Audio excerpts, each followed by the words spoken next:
The following is a live sports presentation of Glycod. GLICOD.com. Glycod's coverage of Oldham High School's football starts now.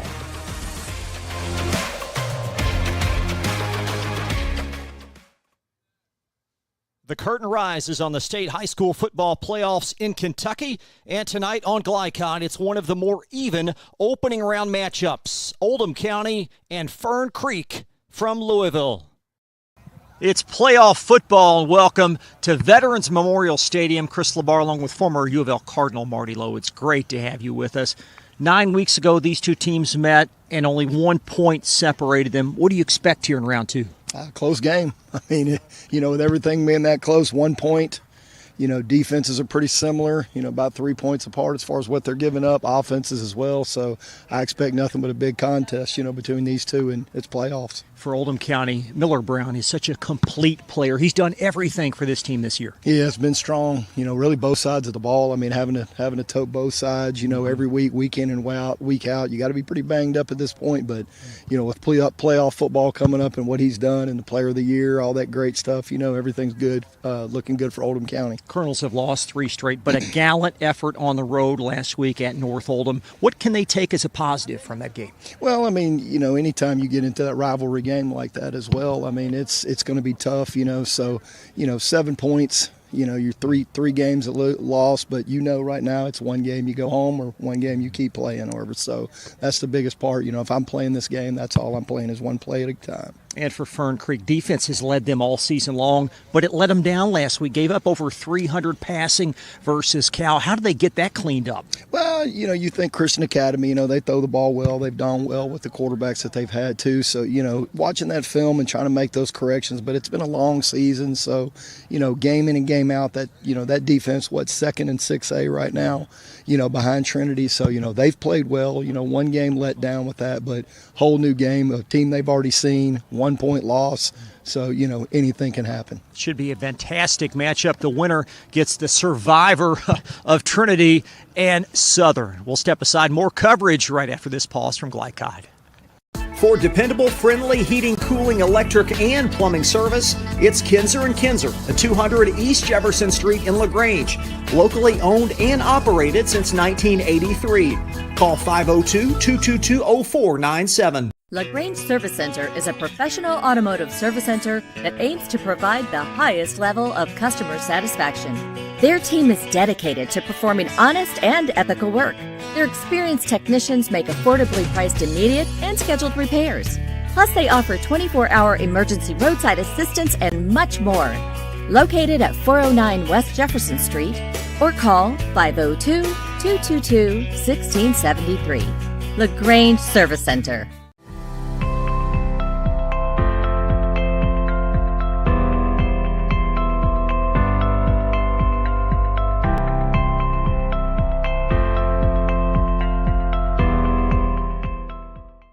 Trying to be a responsible citizen and the best recycler you can be, but you just aren't sure what goes where? Google Oldham County Waste Wizard and check out the Wizard search engine. Just type in the name of your mystery item and see what pops up. It will tell you whether it goes in the trash, recycle bin, or donations. It tells you how to discard troublesome items like paint and televisions. Can you believe it even tells you how to get rid of a boat? Oldham County Waste Wizard. Do you believe in magic? This message funded by Oldham County Solid Waste Management.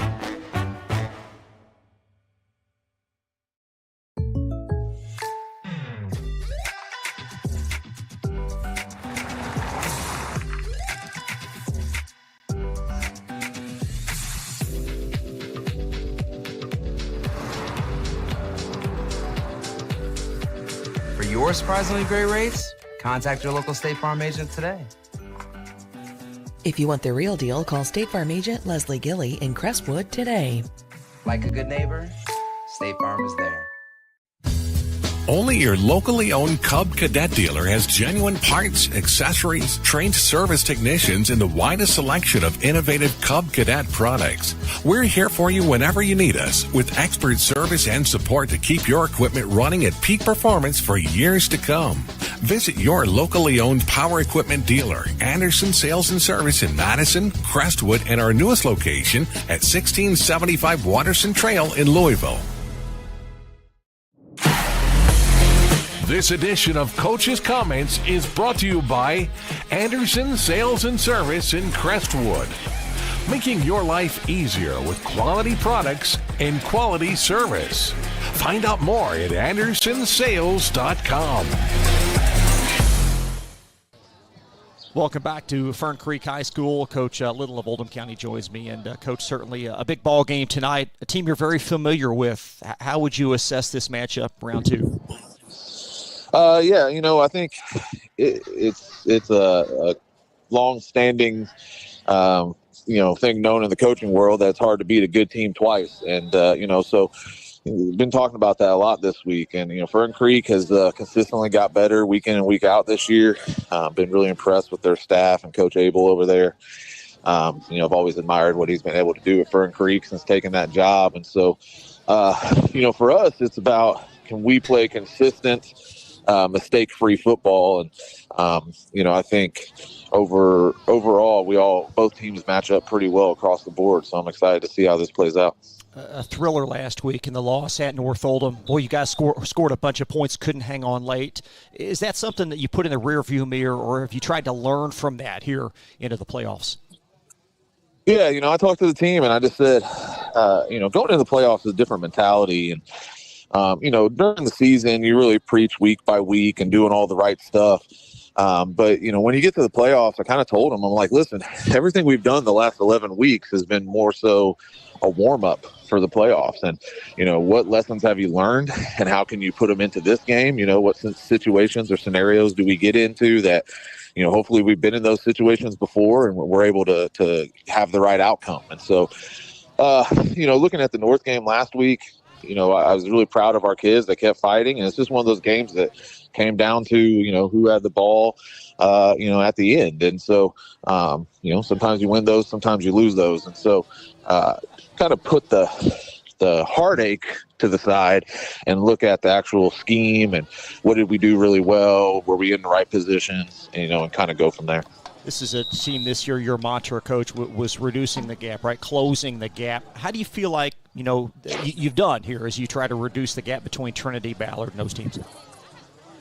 Well, the reducing that gap to Trinity is a tall task, but I do believe that, if we keep our sights focused on, being able to compete with the best team or teams in the state, that's going to help us day in and day out. And, this year I think we've really done it. And I'm really proud of the boys. I think they've really bought into that idea. And, from the weight room starting last December through spring ball, through summer ball, and, and throughout this season, the focus was been compete. And, if you look at it, we've competed in every single game, win or lose, minus the Trinity game. And so, taking Ballard to a 7-0, 7-0 game, I thought was a big step forward for our program and for these kids to believe they can compete with anybody. I know this is only your second year and really not too familiar with Miller Brown before last year, but now that you've coached him for 2 years, just describe everything he does so well for your program. Miller's a special kid. I mean, he has that, obviously being a wrestling state champion, he has that champion mentality of, he's just going to put his work in. He's going to give great effort.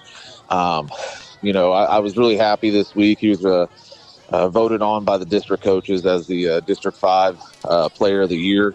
And so being the Player of the Year in a district with Ballard and Trinity and Eastern, that's no small feat. It's only our third Player of the Year for Oldham County since 2000. And so, he does a tremendous job of leading by example on the field. He never steps off the field, plays both ways, plays most of the special teams, never asks for a break. I think the only snap he missed during district play was when his shoulder pads exploded and broke in half. We threw another pair on and he got right back out there. So, that kid he's a warrior. And, I can say he's probably, in my close to 15 years of coaching, one of the best players I've ever had the pleasure to coach. As we take a quick look at Fern Creek, they were hurt last week versus Cal through the air, gave up over 300 yards passing. How much of a focal point has that been as you prepare for this game? Yeah, we are I like to consider us a 50-50 offense. If you look at our yardage gain, we're pretty much even this year on the ground and through the air. And, Derek, our quarterback's done a great job this year of, finding the open guys and reading through his progressions. And so, and then having Jaden Corum come back a little bit last week from injury, he was out for a little bit during the district play and kind of reignite our running offense really kind of gave us a boost. And so seeing kind of what we normally do and, how we're built, I would say you're going to probably still see a 50-50 game for us. We will attack through the air.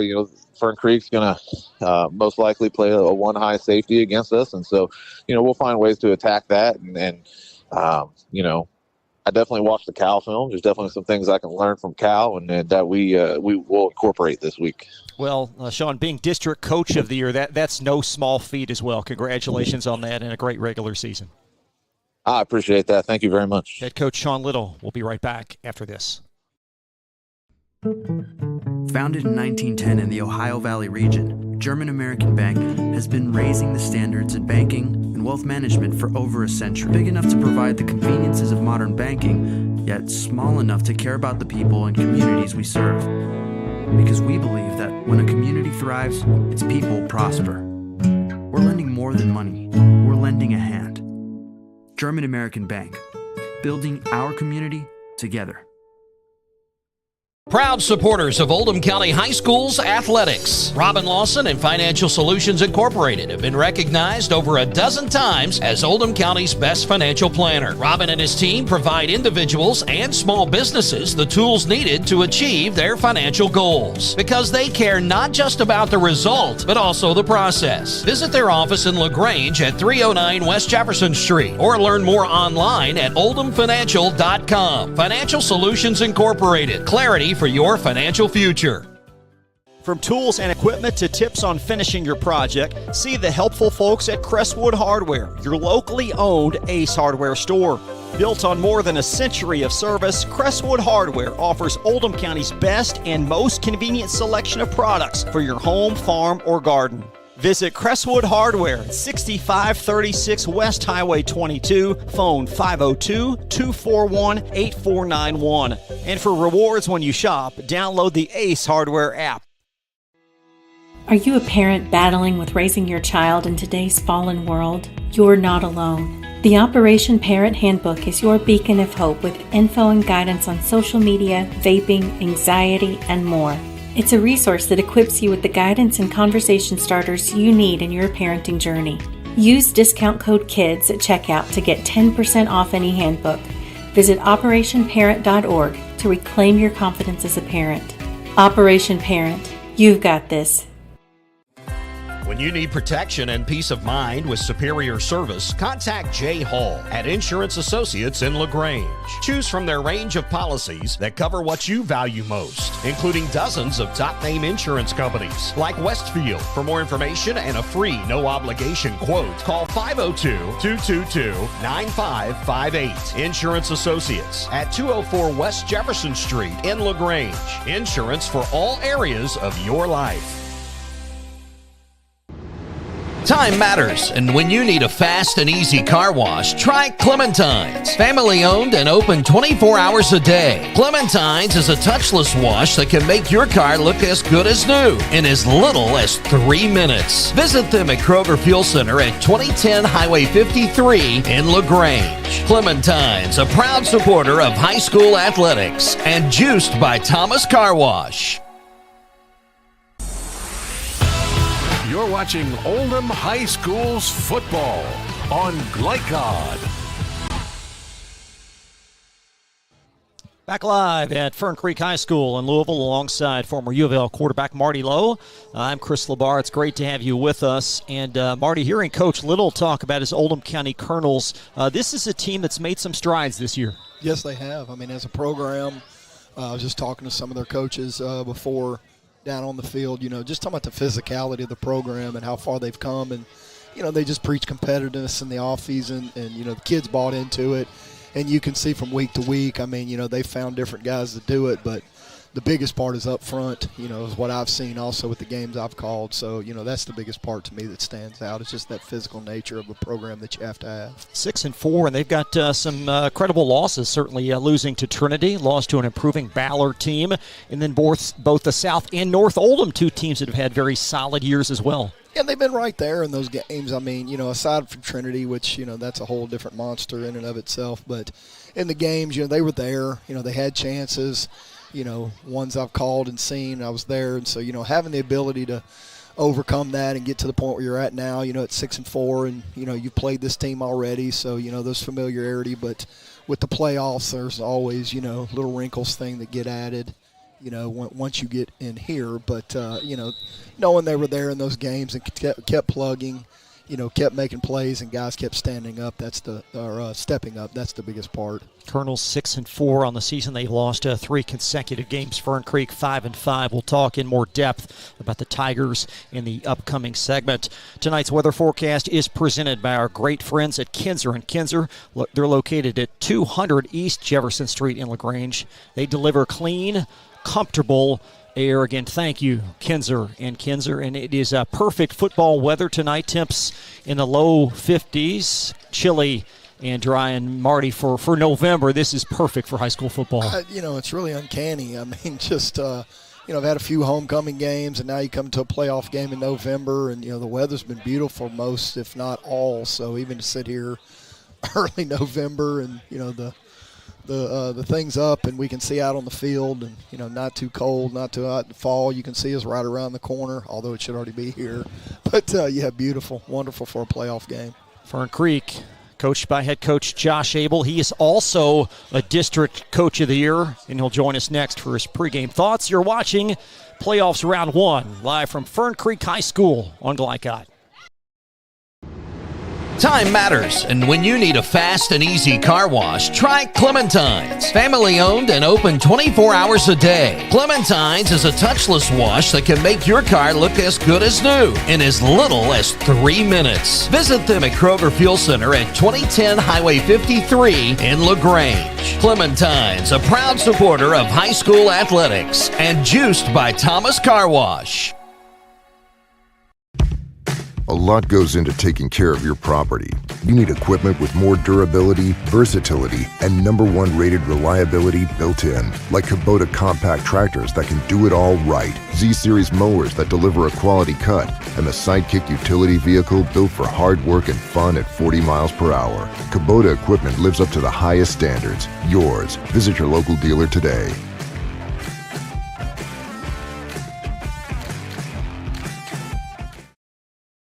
For dependable, friendly heating, cooling, electric, and plumbing service, it's Kinzer & Kinzer at 200 East Jefferson Street in LaGrange. Locally owned and operated since 1983.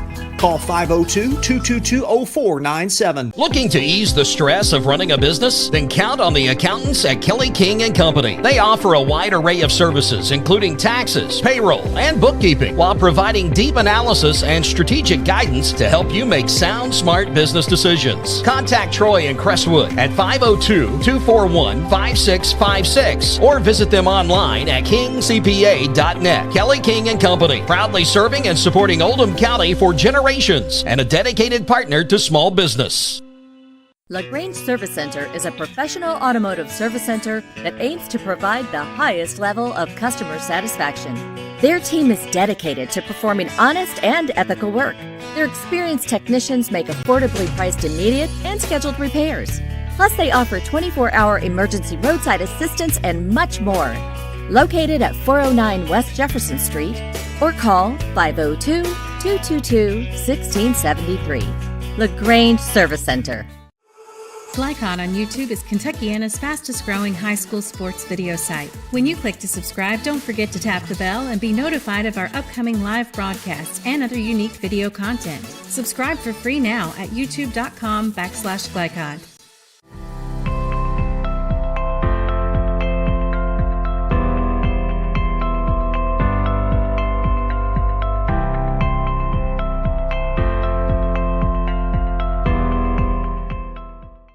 Trying to be a responsible citizen and the best recycler you can be, but you just aren't sure what goes where? Google Oldham County Waste Wizard and check out the Wizard search engine. Just type in the name of your mystery item and see what pops up. It will tell you whether it goes in the trash, recycle bin, or donations. It tells you how to discard troublesome items like paint and televisions. Can you believe it even tells you how to get rid of a boat? Oldham County Waste Wizard, do you believe in magic? This message funded by Oldham County Solid Waste Management.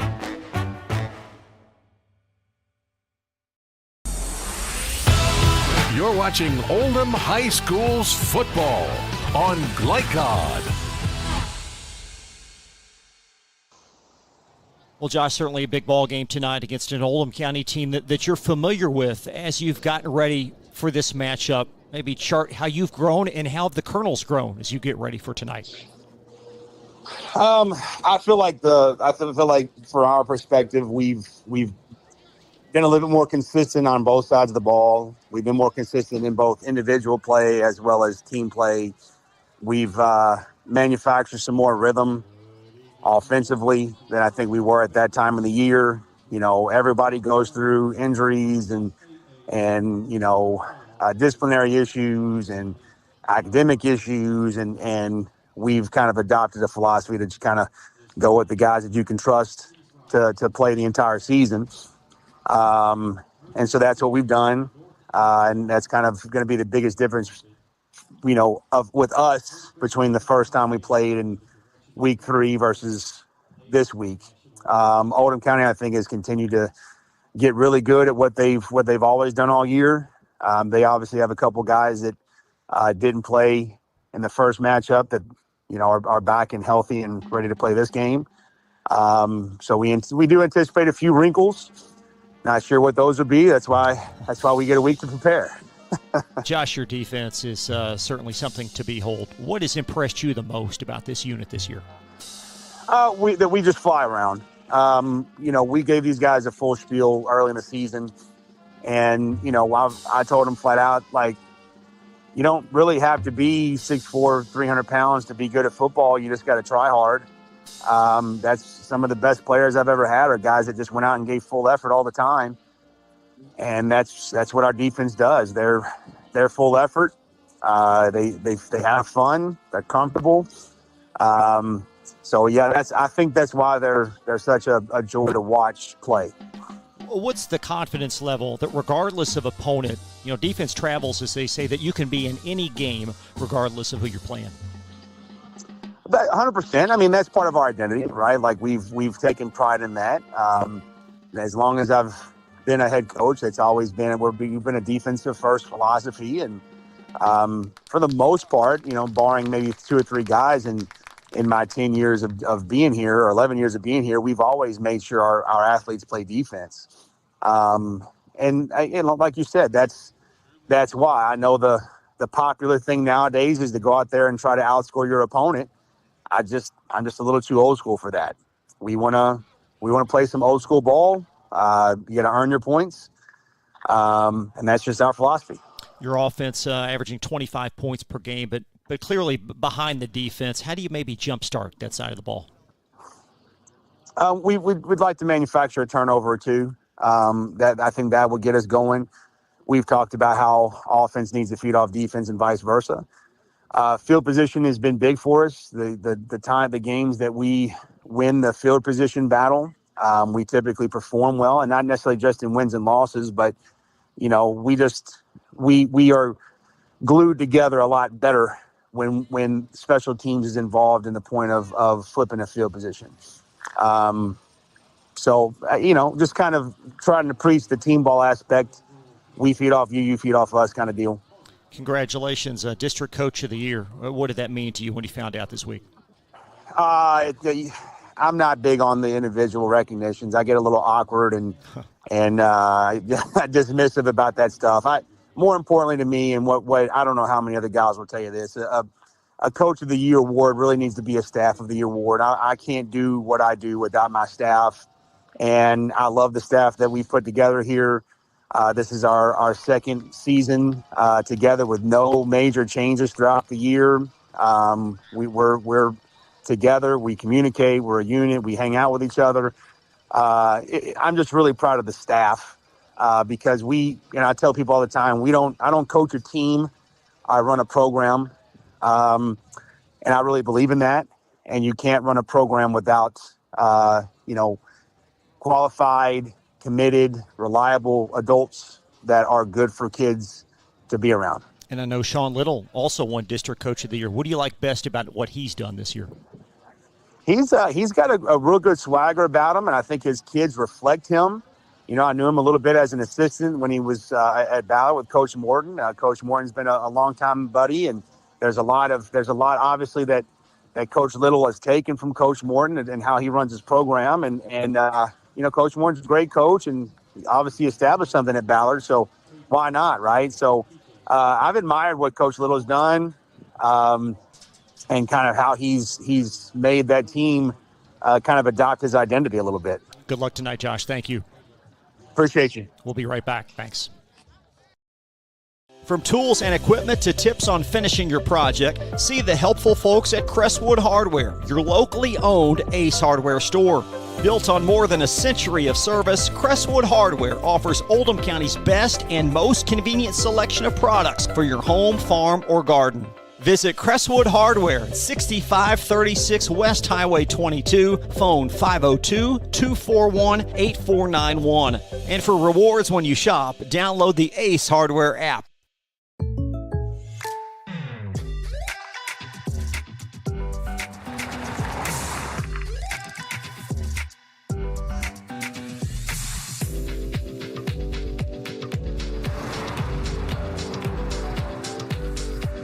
For your surprisingly great rates, contact your local State Farm agent today. If you want the real deal, call State Farm agent Leslie Gilly in Crestwood today. Like a good neighbor, State Farm is there. Blinds Direct, not just blinds.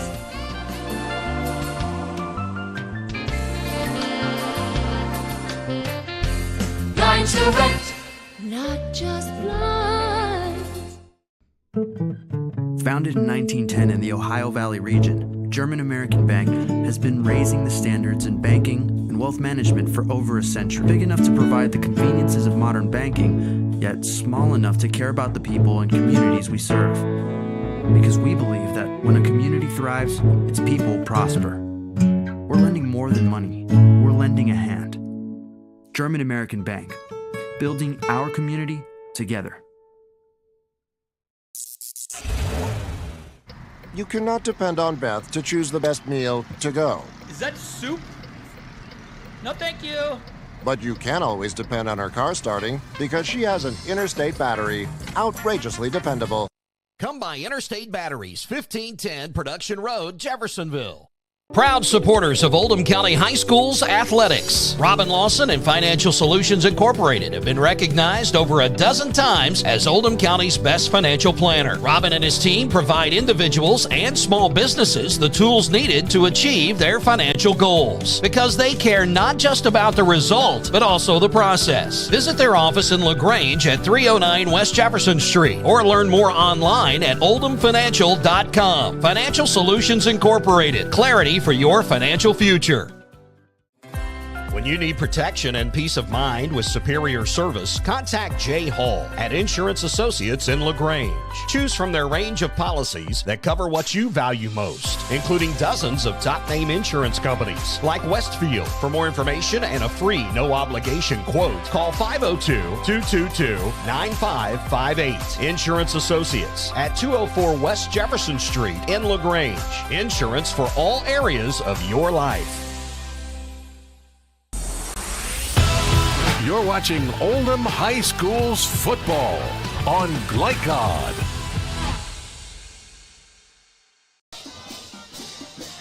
This broadcast is authorized by Fern Creek High School with production rights owned by Glycod Media. Our aim is to provide the most positive representation for all student athletes, coaches, and game personnel. Thank you for watching Oldham County football. As this series runneth over, it's the 16th matchup in the last 20 years, with Oldham County winning some 9 weeks back, 7-6. And the winner, of course, will take on the winner of Trinity and Southern. That game will be next week. So what do you look for here on this opening drive, Marty?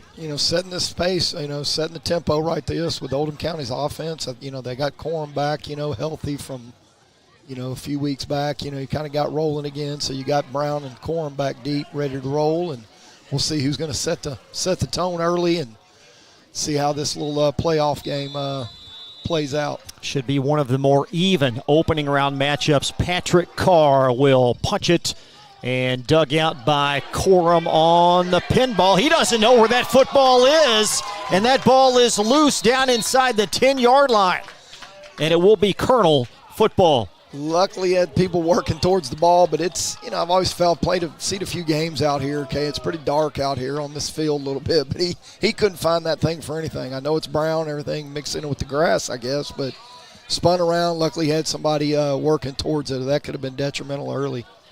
So Oldham County backed up deep inside their own 15-yard line to start. Colonel quarterback Derek Dees, and he'll have a new center tonight. It's going to be Joe Scarborough, 6'1 senior. Joe played half of the North Oldham game last week, but he does have center experience playing there the last 2 years. So first down and 10 Oldham. Opening plays, Dees drops back. There's Coram to the near side, and Jaden Coram. A nice sizable pickup ahead of the 20-yard line. That's Coram's 15th catch of the season. Excellent little opening swing pass. You're getting bunch. My thing is they screen towards the big defensive end, that when you look at D1 kids, you can definitely tell the difference of them when you're looking at them out there on the field. But, with Moten standing there, their right defensive end, he luckily got it over his hand. But big gain. Gain of 6 yards as the Colonels trying to dig out of an early hole. As Oldham County will have Dees in the gun. This time it's Coram to the right side, and Coram denied there as that's their Mr. Moten right there. Definitely misdirection, jet sweep, use Brown, a little eye candy. The Fern Creek defense didn't fall for it. Linebacker stayed at home and filled it pretty quickly, but still sitting at third and medium, so they're in good shape. That's Lawrence Motem's 18th and a half tackle for loss on the season. He is having some kind of senior year, the Western Michigan commit.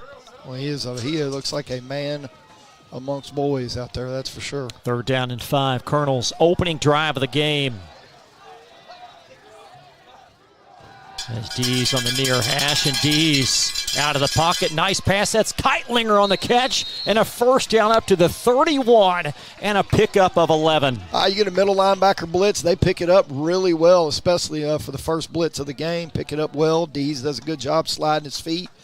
Works out to the right, and my gosh, getting his eyes working right away, but good thing getting Keitlinger going early. That's for sure. Brooks Keitlinger is 24th catch of the year, and you heard Coach Abel talk about this Colonel boost. He'll have 2 players that didn't play in the first matchup, one of whom is a fellow receiver Jackson Martin. Jackson missed 8 games, but 2 touchdown receptions last week. He'll wear number 12 and be at the top of your screen. First down and 10 Colonels. Dees finding Coram on the handoff, and Coram will barrel across the 35-yard line. Good choice on the run-pass option. Defensive end gets upfield. Linebacker stays wide, so he just hands it off, but he had a swing route to Brown, too, as his other choice. The rest of the Colonel's line features Caleb Weldon at left tackle. Left side is Arthur Venable. We told you about Scarborough, the center. Right side of the line is Braxton Kelly and Dalen Hall. Hall, 6'5", 310 senior. Second down and about 6 for the Colonels. There's Coram again. No, excuse me, it's Dees who took it himself, and Dees accelerating for a first down as he slides across the 42. You can definitely tell the coaches for Oldham County have gotten Dees' head, with this defensive line, and Western Michigan commit Moten, that he's definitely active with his feet stepping up in the pocket and keeping the chains moving, great decisions, not necessarily worried about taking sacks and sitting in there too long. So good quick decision. Keep the ball, threw it the last time, so keeping his offense moving. And Dees does have some proclivity on the ground this year, over 140 rush yards. And that's going to be a pickup of 11 and another Oldham County first down. Again, this drive began inside their 15. There's Corum sweeping around the edge, and he'll tuck it up for perhaps 1 yard. Yeah, that's, one there. Coach Little for Oldham County, he was not kidding. They have stayed in one safety and kept 8 guys in the box, and even the overhang adjuster linebacker is very active in the run game as well. So definitely trying to shut down that run game, and force Dees into throwing to try to get them one-dimensional. Colonel's offense averaging 27 points per game. Of course, Jaden Corum on the verge of 900 rush yards. Is the primary back with Miller Brown, Jackson Martin, Brooks Keitlinger, and Tim Rankin, the normal foursome. Second and long, Oldham. There's Dees to the near side, and Dees going to fling it short. He's going to one-hop Jackson Martin, and it's third down. Yeah, with Abram or whatever comes scraping over the top right there on that boot. Great job bootlegging. We're in the bootleg, working away or back towards Moten or whatever. That's a good job, with an active defensive end like that. But the linebacker stayed at home, scraped back over the top and got D's or whatever. Definitely forced that throw, making him force that throw. Looked like D's perhaps an issue maintaining his footing there. Yeah, well, his front foot slipped a little bit, trying to get him down and set. They're down and long Oldham. Just over 4 minutes gone by. D's rolling to his right. He's going to gun it, and another first down and a great grab by Keitlinger. He was already working over the middle of the field, had a little, going to sit down about 6 or 7 yards, over the ball. Just kept working with D's once he escaped out to the right side, kept his eyes up and realized he couldn't keep it and get to first down, but nice job dumping it over the outside linebacker. It's a gain of 12, so Keitlinger 2 catches on this drive. And the Colonels inside Fern Creek territory, first down and 10. Here's Jaden Corum to the near side, and Corum losing his footing as he picks up a first down, and he's down at the Tigers' 31-yard line. Great job, right hash. You get the bunch set, nice and tight over here to the left. Ran the swing pass early, gave the ball inside. Now, working the toss sweep off of it. So, they're definitely working this formation and kind of seeing how Fern Creek's going to adjust to it or not. And picking some positive plays off of it its first drive. We were out on the field earlier, and it was a little slick out there. We've seen 2 successive plays where the Colonels have had issues maintaining proper footing. D's back to throw, and that ball dislodged and recovered by the right tackle. That's Dalen Hall, and Hall will have his first career reception, but a loss of about 5. Oh, when he tells his buddies in school on Monday, how he rumbled for X amount of yards, but great hands by the big guy. You like to see them whenever get their hand on the ball, but D's got hit right under the right ribs. You got to think how that's going to shake him up a little bit. But he's very active in that pocket, so he knows that defensive line for Fern Creek is active, and they've got motors. Well, we apologize that the camera footage did not enable you to see the Hall reception, but Dalen Hall caught that ball. It's 2nd and 14 as Corum on the handoff. And Jaden Corum back perhaps to the initial line of scrimmage. Yeah, try to hand it off, give Dees a chance to catch his breath, and also try to get, third and somewhat manageable, but looking at third and long right now with a heavy pass rush coming in Dees' face right now. Colonels have picked up 3 first downs on this first drive. Again, it began inside their 15 after Corum mishandled the opening kickoff. And Oldham now third down and 11. Just outside of the Tiger 30. There's Derek Dees. He's going to zing it down that far sideline, and a wonderful throw, but it's incomplete. It looked like carried a little bit too far out of bounds as well. I'm not sure if he was going to be able to get down or not. He really unleashed that one, but with third and long, I thought maybe they would have taken 2 downs to try to chip away on third down at this first down, but it definitely leaves them in fourth and pretty deep here, 13. It was a corner, Jaden Jackson in coverage as Keitlinger 3 targets already on this opening drive. If he'd have kept him inside the numbers, or at least, kept him in a little tighter to the field, he definitely had a chance because he got it open over the top. Yeah, like you, I'm surprised the Colonels weren't perhaps a bit more conservative on that third down call. Now you've got 4th and 11. And the offense out there. Dees under heavy pressure. And Dees zings it, and that ball's intercepted as the Tigers pluck it away at the 21-yard line. It's intercepted by T.J. Cothran. Well, it's a great job, working off the hip. Cothran coming off the hip, watching Dees' eyes as he works to the left. Dees waited and waited, nice and patient, and that is he had used the Keitlinger before, but this time, they definitely cut him off. But I guess you just kind of look at it as a punt, still don't lose too much with field position, but you hate to see Dees this active, especially dropping back in the pocket this early in the game because he's run out of there on 90% of these throws in the first series.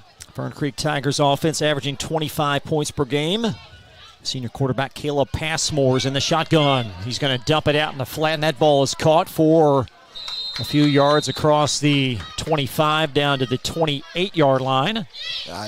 Even in game prep here in this quarterback, Caleb Passmore's name, I fell in love with the kid right away as a quarterback. So good to see him come out, quick game, throw the hitch 5 yards and turn around, give it to him, and second down and short right away. As Patrick Carr on the catch. Patrick passes the eye test 6'5" as the tight end. And it's second down and 4 as Passmore in the shotgun for Fern Creek. Out in the flat, and that ball is grabbed out in space. That's James White, and White's going to slither across the 30 to the 34, pickup of 7 and a first down. Yeah, nice little quick screen out there. You got your tight end split out, using him kind of Travis Kelce style, put him split out, let him block, use that big body and throw the quick screen out there and grab about 5 yards on your second play.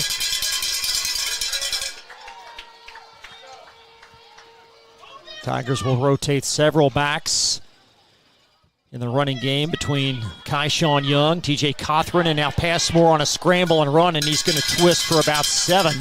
As he's brought down at the 42-yard line, tackled by Oldham County's Jess Officer. Yeah, you like seeing that first drive. Now they're motioning the running back out of there, seeing do they remove a linebacker, and if they do remove him, he'll quarterback draw, and if they don't, he'll throw the screen out there. So, good choices of decision by Passmore. And Fern Creek back at the line here on second down and short.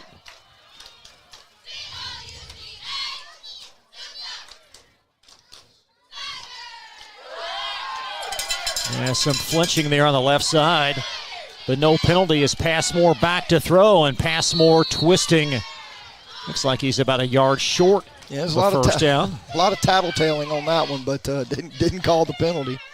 Didn't give it to him, so just went quarterback draw right away to try to get the first down on second and short, so just leaves him in third and short. That was Colton Warthrop on the stop.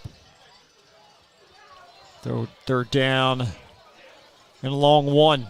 Just over 3 minutes in this opening quarter. Colonels with a lengthy drive. They threw an interception, and Fern Creek now beginning at their 30.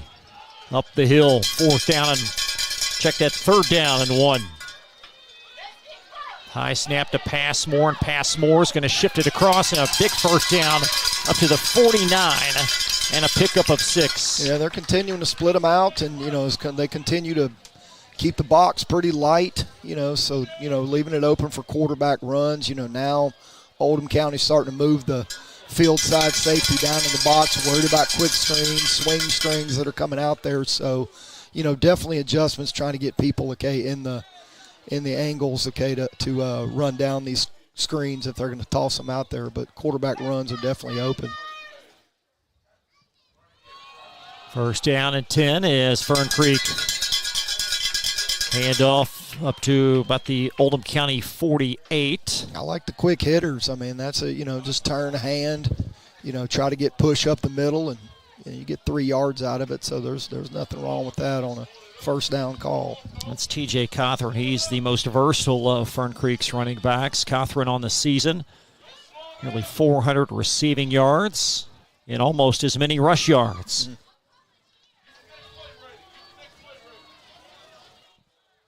Second down and 7.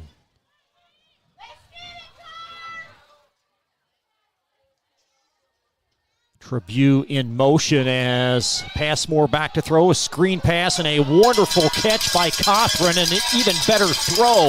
And it's a first down pickup across the 35-yard line. Yeah, you like seeing a motion out of the bunch set, the trips bunch over here, motioning the 2 to the left side, and then running your running back on a swing screen outside of it. So they adjust the safety out of it, and then he just sidearms it, to get it underneath under Haskin, the defensive end's arm. So great play by the quarterback, getting it out there and letting his athlete go run in space. I take this up all the way to the 38-yard line. And Passmore brought down for a loss of a couple as the Colonels pick up a big sack. Yeah, big Wolfenberger or whatever came off of it late. He looked around. He had a solid 2.5 seconds, looked around, didn't see his wheel route coming open, and linebacker was underneath the shorter route too, so he had to was going to duck it and run, just couldn't find his way out. Wolfenberger came off of it and got a nice sack out of it. That's Josiah's second sack of the year. This is an Oldham County defensive front that has played very well at times, coordinated by former head coach Matt Brown. Here's the draw, and Cothran pounding his way through tacklers, and it's going to be enough for a first down. Well, I tell you, the draw, setting up that draw is one thing, but, what he did second and third level there, staying down, under his pads, getting his hips out, and he just bulldozed 2 guys, all the way up to the safety. So huge run second level, by Fern Creek there. He posterized Miller Brown as first down at 10 as Fern Creek accelerates to the line of scrimmage, and that's going to close the quarter as the play not in time. No score after 1. Fern Creek hosting Oldham County from Glycod. For dependable, friendly heating, cooling, electric, and plumbing service, it's Kinzer & Kinzer at 200 East Jefferson Street in LaGrange. Locally owned and operated since 1983. Call 502-222-0497. Trying to be a responsible citizen and the best recycler you can be, but you just aren't sure what goes where? Google Oldham County Waste Wizard and check out the Wizard search engine. Just type in the name of your mystery item and see what pops up. It will tell you whether it goes in the trash, recycle bin, or donations. It tells you how to discard troublesome items like paint and televisions. Can you believe it even tells you how to get rid of a boat? Oldham County Waste Wizard. Do you believe in magic? This message funded by Oldham County Solid Waste Management. You're watching Oldham High School's football on Glycod. Former Cardinal Marty Lowe and Chris Labar back live at Fern Creek High School. Both teams have had one possession. Fern Creek will have a new set of downs, first down and 10 inside the Colonel 25-yard line. As Passmore swings it out in the flat. Nice grab on the run. That's Brody Tribute, and Tribute angles out, and it should be enough for a first down. Well, they got tight coverage by the linebacker, so they're just working fades and quick outs by their slot receiver, and then he's just picking the tightest linebacker to work off of. One step, ball's out of his hand. Great ball placement, too, by Passmore also, so with good catch and run coming out of it after he touches it. Tribute, his 14th catch of the year for the 5'9 freshman. And both teams have had very impressive drives to start this game. Fern Creek just outside the Tiger red zone. Passmore on the run. He'll crisscross his way as he slides out just shy of the 10-yard line. That 3-by-1 linebackers tucked in the box, so they're just working the guy up on him right there, and he just chooses to take it and run outside the right edge of it, okay, and as long as they get the defensive end taken care of, it's a nice little game for a very simple run play.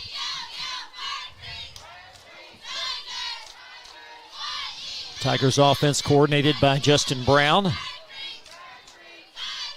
Kayla Passmore's had a fantastic senior season amongst the top 6A leaders, and touchdown passes. Passmore in the gun on 2nd and medium, and that ball's batted away off the break and incomplete. Right off the mitt of TJ Cothran. Yeah, so you talk about wet field or, just kind of the dew at night, I guess. He slips a little bit, but best thing there, you get the blitz, they come off, they're going to hit him right in the ribs. He gets the ball out on time, on a stop route, which to me would have been a touchdown if he'd have caught it, but couldn't get his feet up under him. That was a great throw by Passmore. It really was on time with pressure. So now you've got 3rd down and 6. From the 11.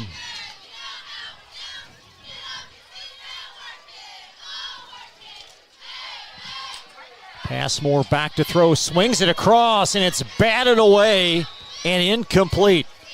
Looked like it was deflected by Jess Officer in coverage.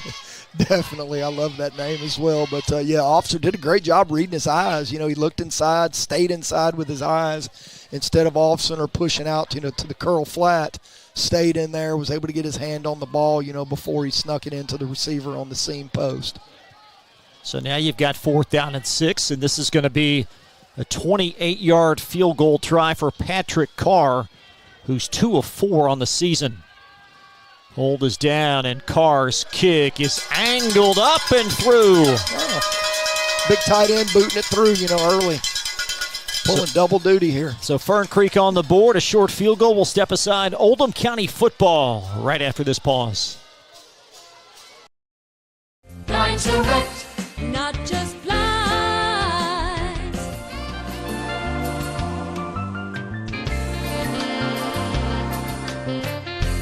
Lines are wet, not just blinds.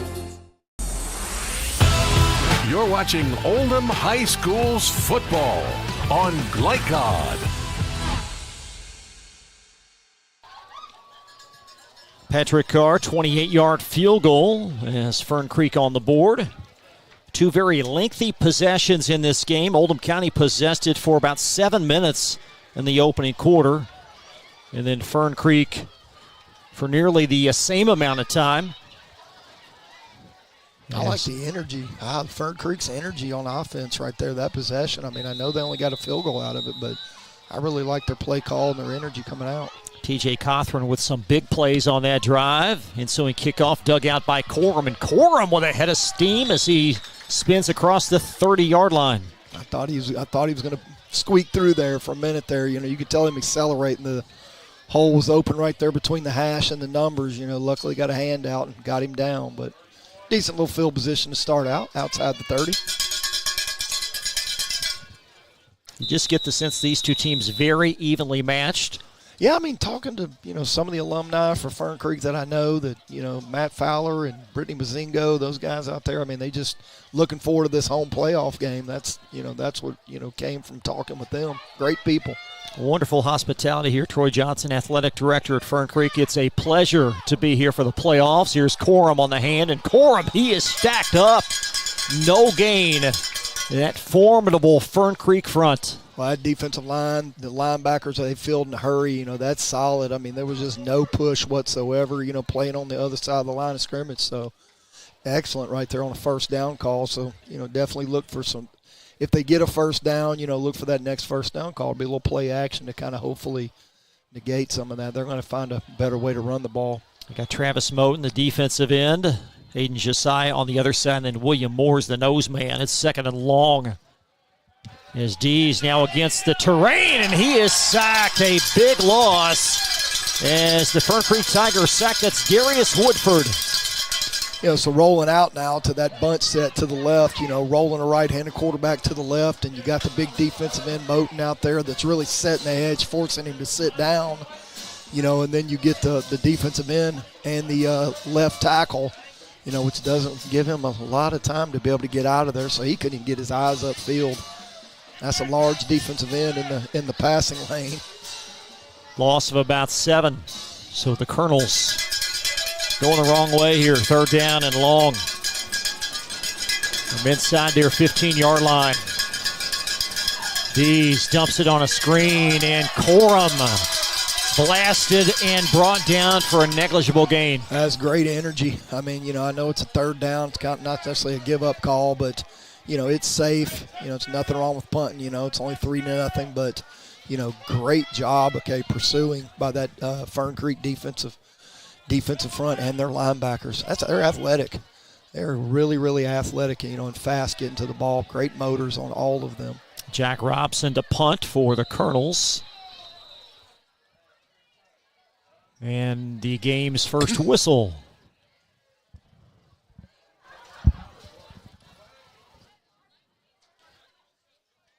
Look, we have a substitution infraction on Fern Creek. So that'll help the cause a bit for the Colonels. Still fourth and a long way, but, definitely Oldham County's got some questions to answer on the sideline right now. Robson back to punt. This is a gorgeous spinning kick as it hooks back in the middle of the play. It's James White on the grab, and White will traverse across the 45, a return of about 9 yards. Yeah, and I watched both of these teams, play North Oldham. I watched Fern Creek play North Oldham early in the season, and I was just impressed then, too, about their athletic ability and their speed, against them as well as we're seeing tonight, too. So, that punt, though, beautiful. Well, I think one of the things Coach Abel has to be pleased with, no penalties other than that last infraction. Yeah, it's been clean. So the Tigers with their second possession. Again, nice field position. They'll be perched at their 47. As Caleb Passmore is in the gun, and TJ Cothran on the hand, and Cothran slices his way into the Colonel's secondary before he's ushered out at the 35-yard line, and a scamper of 19. Yeah, it's excellent field vision. Just a quick little give inside, let him pick his gap, gets second level, slide cut to the left, gets outside the hash, and continues to get more. Even working off the wide receivers block out here, too. I mean, just the vision of that in the field. I mean, just a natural athlete back there at running back out in the open field. First down and 10. Cothran position to the right of Passmore. Cothran angling out to the near sideline. He'll lower the shoulder and take it just shy of the 30-yard line. Yeah, it's early in the game, but he's lowering the shoulder, taking it to, taking the physical nature, to Oldham County's defensive backs as well if they decide to show up. So that's a strong kid. I'd like to see, if he's going to be able to get 20, 22 carries, and continue that that stamina. Kyshawn Young is in, spelling TJ Cothran. Young 5'3", 140-pound sophomore. And Young this time gets the call. Nearly the same play call, and Young squeezes through the hole. He'll stay in bounds and be short, but just barely of a first down. I don't think they thought Oldham County figured they were going to hand the little guy the ball after, especially with the same play, but they sure did. Did he pick up one? Yeah, he picked up a couple, didn't he? Did. Got into third, and definitely third and medium here, for this call from Fern Creek. It was linebacker Jacob Michaels on the stop. Big third down looming for both teams. A rapidly moving first half. Fern Creek by 3. And a 28-yard Patrick Carr field goal. And Passmore needs 3. He'll take it himself. There's a flag behind the play as Passmore ushered out. But a flag. A holding call out on the edge. Maybe not.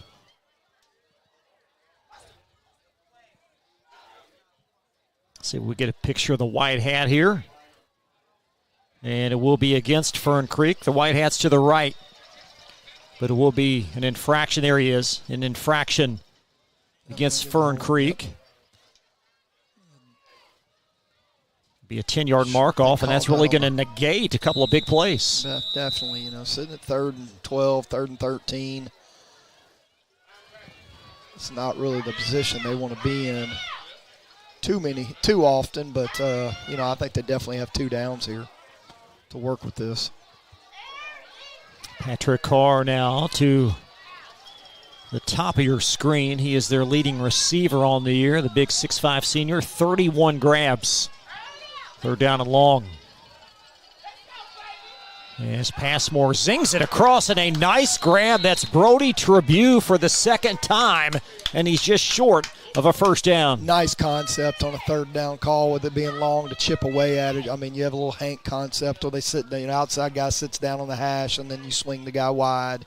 You just read the outside linebacker, so good eyes by Passmore, gets the ball out of his hand, and now you're looking at fourth and 3, so really managing the change. That's excellent. Excellent job. Good play management there.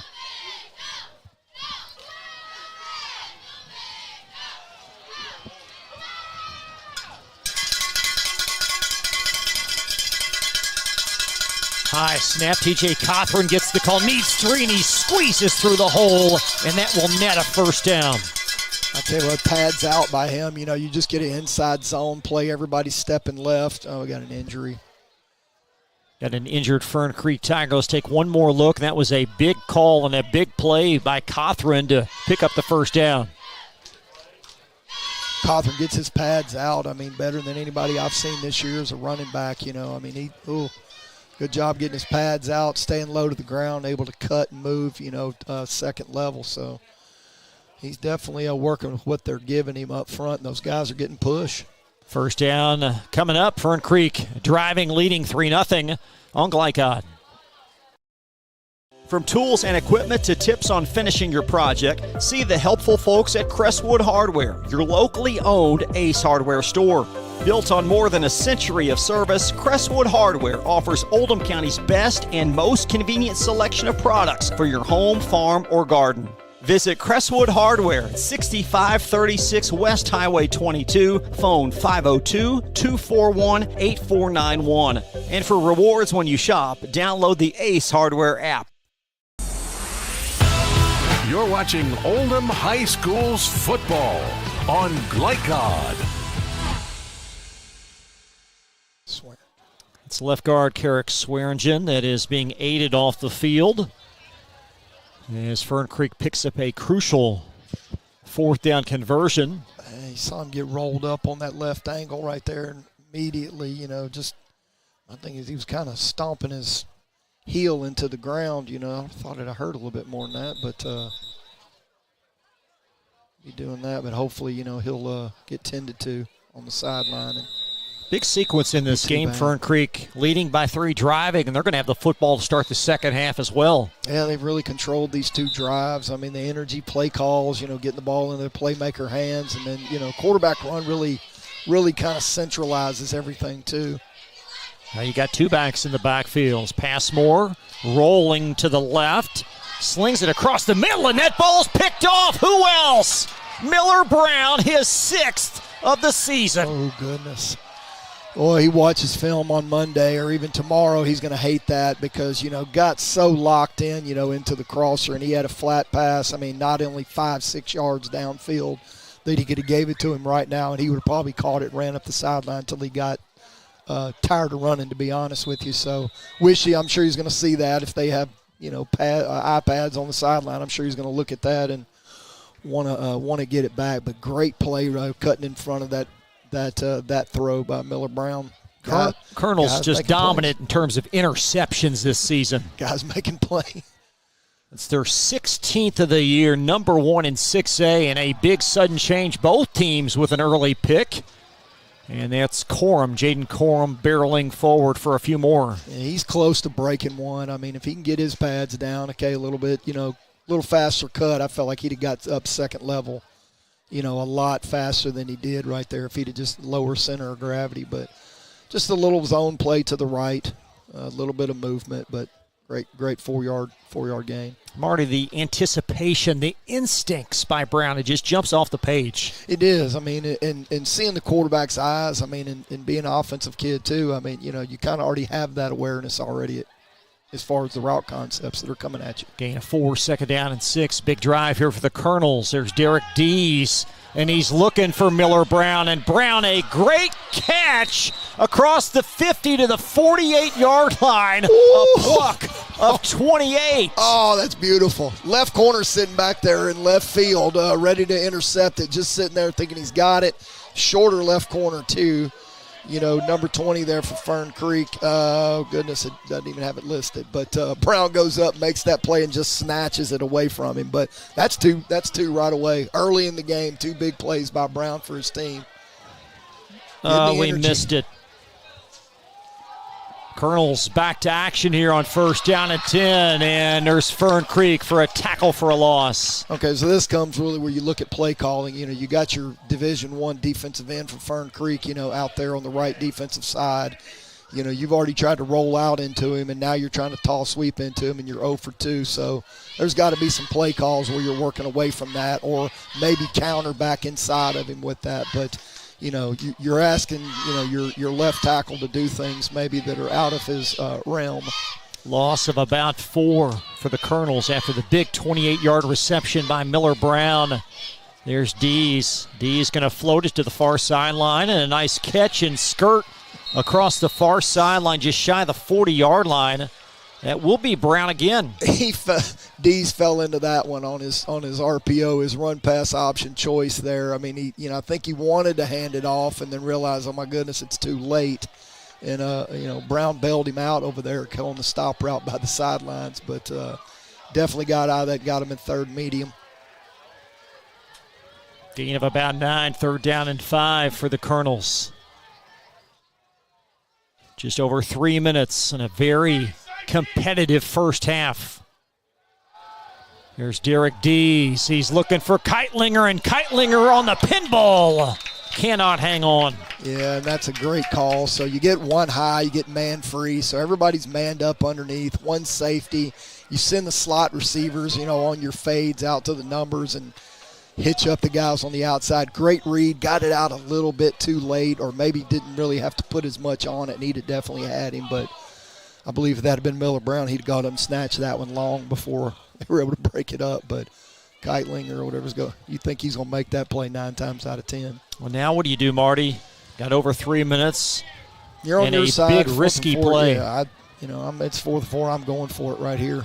This is the playoffs. Let it hang out. Dees on a slant, guns it in a big 1st down. That's Miller Brown. Needed 5, picked up 7. Yeah, go to your guy. I mean, they're going to stay in one safety. So if they're man to man and you pick a corner that's going to be off, they're not really pressing them up so much in their face. So you got a little gimme throw. I mean, maybe a 5-yard out by your slot too. So the throws are there if he'll just get them out of his hand, and it'll negate some of that pass rush by that athletic defensive front from Fern Creek.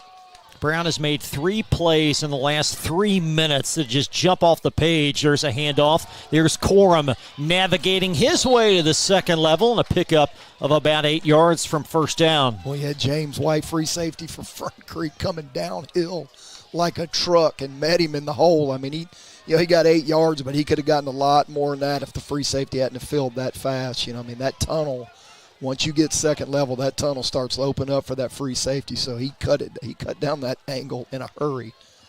That's pretty physical by a kid coming from 14, 15 yards deep. How about the block from right tackle Dalen Hall as well? Beautiful. Hall already with a reception tonight as well. Dees back to throw, and he's going to airmail it for a long incompletion. I mean, that's not a great throw, but better decision, that he does not hold it. He's still sitting at 3rd and, 3 or 4, so good job not holding it and getting it out of his hand. Under 2 minutes in this 2nd quarter. Game's going fast. Sure is. 28-yard field goal, the only points thus far in this game. Both teams with an interception. Colonels 3rd down and short. It's in the belly of Corum. Corum breaks a tackle and a 1st down, and Corum smooth sailing, but he's tripped up inside the 10. Shoestring tackle. So now, you get your defensive ends on the other, Moton defensive end, Fern Creek's on the other side. They go back to the bunch, run the ball away from him. We have success now. He hits that, he's gone. I mean, other than that shoestring tackle, there was nobody. Going to mark it just outside the 10 so the Colonels can pick up a first down. First down and 10. D's facing heavy pressure and sacked. Yeah, you would hope by this point of the season, I mean, you're on the 11th game of the year that, you've seen some things, been through some things, that you don't hold that ball in that situation, especially as active as you've been on the first couple of drives, with this defensive front. So, my back foot hits the ground. I mean, get it out of your hand right now. If not, get outside the tackle box and throw it away. You're 2nd 10 at worst. That's what you want to see a quarterback take those steps game by game, and especially by the end of the season. You definitely would like to see that. Oldham County timeout, and that's a loss of about 9 yards. Yeah, I mean, you're still sitting 3-0, but, it's a negative play, negative momentum, for your offense, with that feeling. But I do feel like with that, set one, run the ball away from your big defensive end, or even maybe trying to counter back inside of him. He gets upfield quick, man, so just kick him out and run back inside of him. But I'm sure that's what they're discussing over there right now. But they'll just chip away at this. I mean, there's plenty of time. I mean, time's on their side. They still got 2 timeouts, so they're still sitting pretty. But Dees has got to make better decisions, in these really critical situations. Line of scrimmage back at the 25-yard line. The 2nd down and 19 is Dees. Plenty of time this time. Guns to the middle of the field, and that ball is caught for an Oldham County touchdown. Tim Rankin. Not a great angle by the free safety. I mean, considering he's throwing a seam really inside the hash, and he's playing center field, deep. He was 20, 25 yards deep when the ball left his hands. And he hung the ball up right there. So late getting there, obviously gets over the top, and makes a great play. That was a great catch.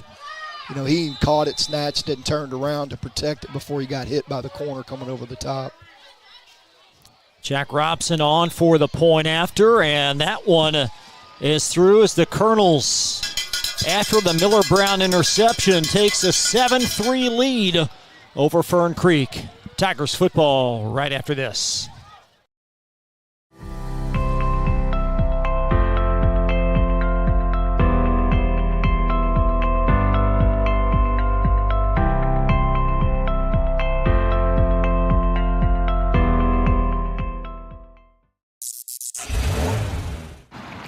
You cannot depend on Oliver's parallel parking.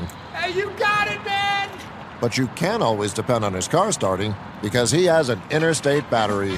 Interstate batteries, outrageously dependable. Come by Interstate Batteries, 1510 Production Road, Jeffersonville. You're watching Oldham High School's football on Glycod. Derek Dees to Tim Rankin. Colonels take the lead. The remnants of this half. That ball ricocheted off the returner. And Fern Creek, James White cradles it at the 20-yard line. Let's take one more look at this Dees to Rankin connection. Yeah, you see him hang this ball up, pretty high in the middle of the field, which scares you unless it's a post. Free safety just late getting there. And White was the free safety and almost went 2 plays in a row when he just kicked that one right there. So great job for him, for his team, of getting that ball back regardless of the time. Now you've got Fern Creek, still 3 timeouts at their disposal from their 19-yard line. I always wait and see what happens the first 2 plays and whether we hit the gas or not. Passmore going to arc this in the air, or no, he won't. He's sacked from the backside. It's Brennan Haskin for his 5th sack of the year. That's where you wonder they'd call timeout. Oldham County used their timeouts or to try to save and get field position out of it, okay, with a sack, but it doesn't appear that they're going to do that. Well, on that play, pretty much may dictate he tried to go this drive. Yeah, he tried to go one-on-one with his tight end with Kerr backside right here, but, I mean, he had 3 guys. He had the corner outside, the linebacker, and the safety over the top, and he's getting into a habit of just staring at his receivers, which allowed Miller Brown to pick that ball off last series. So definitely needs to get his vision a little bit bigger and either come off of one or give it up to number 1 early. This may be the last play of this half. Pass Moore on 2nd and 13. White on the catch and go, and White nudged and coaxed out of bounds across the 20. Yeah, just throw it soft coverage. Always, left hash, left sideline. If the linebacker's not going to be underneath it and you got soft coverage, it's kind of a gimme over there. So, great job just taking what they give in that situation. So, 3rd and short and let it roll. That's going to take us to halftime. Oldham County, a late touchdown from Dees to Rankin. They take a 7-3 lead. Into the intermission. We'll step aside, update the ticker. We'll also connect with Courier-Journal Sports' Jason Frakes. That and much more right after this return to Fern Creek High School from Glycod.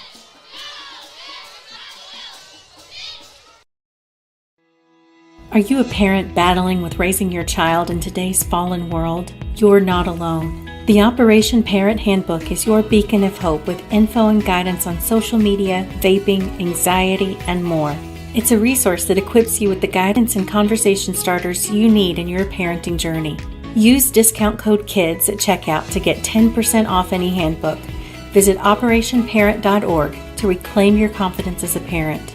Operation Parent, you've got this. For dependable, friendly heating, cooling, electric, and plumbing service, it's Kinzer & Kinzer at 200 East Jefferson Street in LaGrange. Locally owned and operated since 1983. Call 502-222-0497.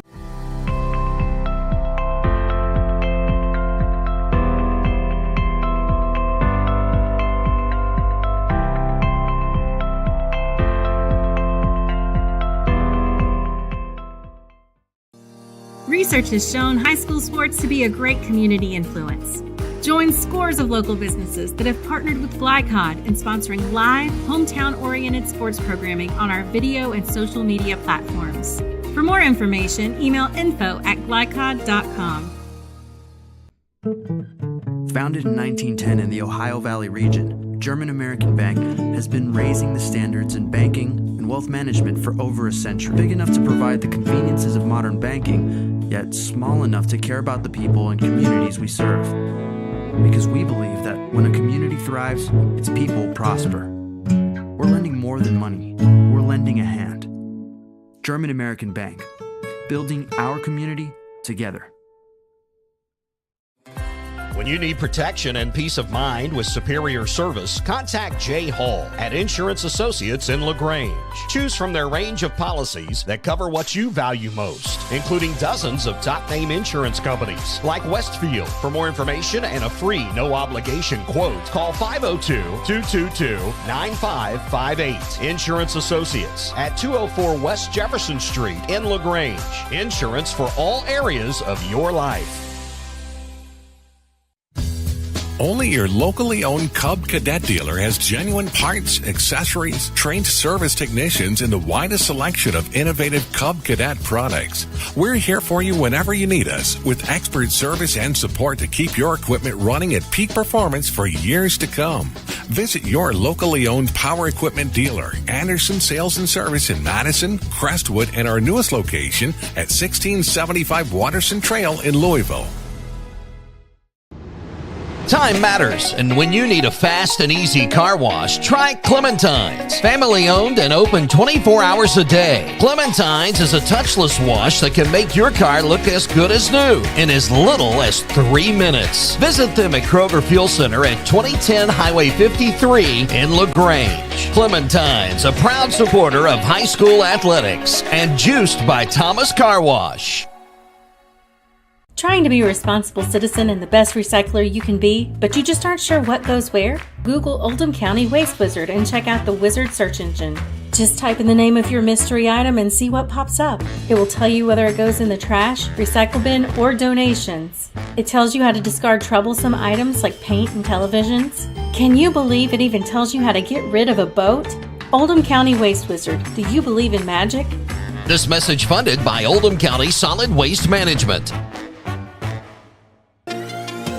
Tonight's halftime report is brought to you by Oldham County Solid Waste Management. Find out how to recycle or dispose of any item with Waste Wizard at oldhamcountyky.gov. Back live at Fern Creek High School in Louisville alongside former U of L Cardinal Marty Lowe. I'm Chris LeBar, and very even first half, just kind of like we thought it might be, Marty. Oh, I tell you what, energy from Fern Creek early, and then Oldham County and Miller Brown coming back and stealing that momentum and getting his team back rolling, okay, which led to that last series they had. So, kind of tale of two sides there, that changed there pretty quickly. You had the 2 interceptions, but the one by Brown really led to this scoring drive for Oldham County. That was a huge play in the first half. I mean, just ignite your team. I mean, that's, not that you weren't making plays, but, trying to get some play calls and figure out what you're going to do offensively, with creating a lot of disruption in the passing game and the running game early. So, he kind of flipped the tails there for him, in my opinion. And then the touchdown leading into the D's to Rankin touchdown, and a good comeback by Derek Dees after the lengthy sack on first down to come back and make a big play. Yeah, and that's what you want to see. I mean, kids, played a lot now, got experience, gets himself in a tough situation there with the sack, but, the experience takes over, and, you have the next play to play, and he does, and puts it out there, makes the right read, and, Rankin comes down with it. What's the plan for Fern Creek? They're going to get the football first. What sorts of things are they going to work on? I mean, I'm going to find out where Cothran's in, keep trying to get him the ball. I mean, swinging him out of the backfield, giving it to him, and then that and the quarterback run with Passmore. I mean, I'm going to continue to work that. And, if they're going to play soft coverage, we'll just take the ones they give it to you. I'm going to try to deep ball it every once in a while, just to make sure we keep them honest and make sure that they're going to continue to stay off of my receivers. But I'm going to let him, keep his pads down. I mean, it's 7-3. So they're right there where they need to be, get the ball coming out, and, I'm going to work Cothran. We'll step aside. We'll catch up with Courier Journal Sports' Jason Frakes. On the other side, Oldham County at the half leads Fern Creek 7-3 on Glycod. Trying to be a responsible citizen and the best recycler you can be, but you just aren't sure what goes where? Google Oldham County Waste Wizard and check out the Wizard search engine. Just type in the name of your mystery item and see what pops up. It will tell you whether it goes in the trash, recycle bin, or donations. It tells you how to discard troublesome items like paint and televisions. Can you believe it even tells you how to get rid of a boat? Oldham County Waste Wizard, do you believe in magic? This message funded by Oldham County Solid Waste Management. A lot goes into taking care of your property. You need equipment with more durability, versatility, and #1 rated reliability built in, like Kubota compact tractors that can do it all right, Z-Series mowers that deliver a quality cut, and the Sidekick utility vehicle built for hard work and fun at 40 miles per hour. Kubota equipment lives up to the highest standards. Yours. Visit your local dealer today.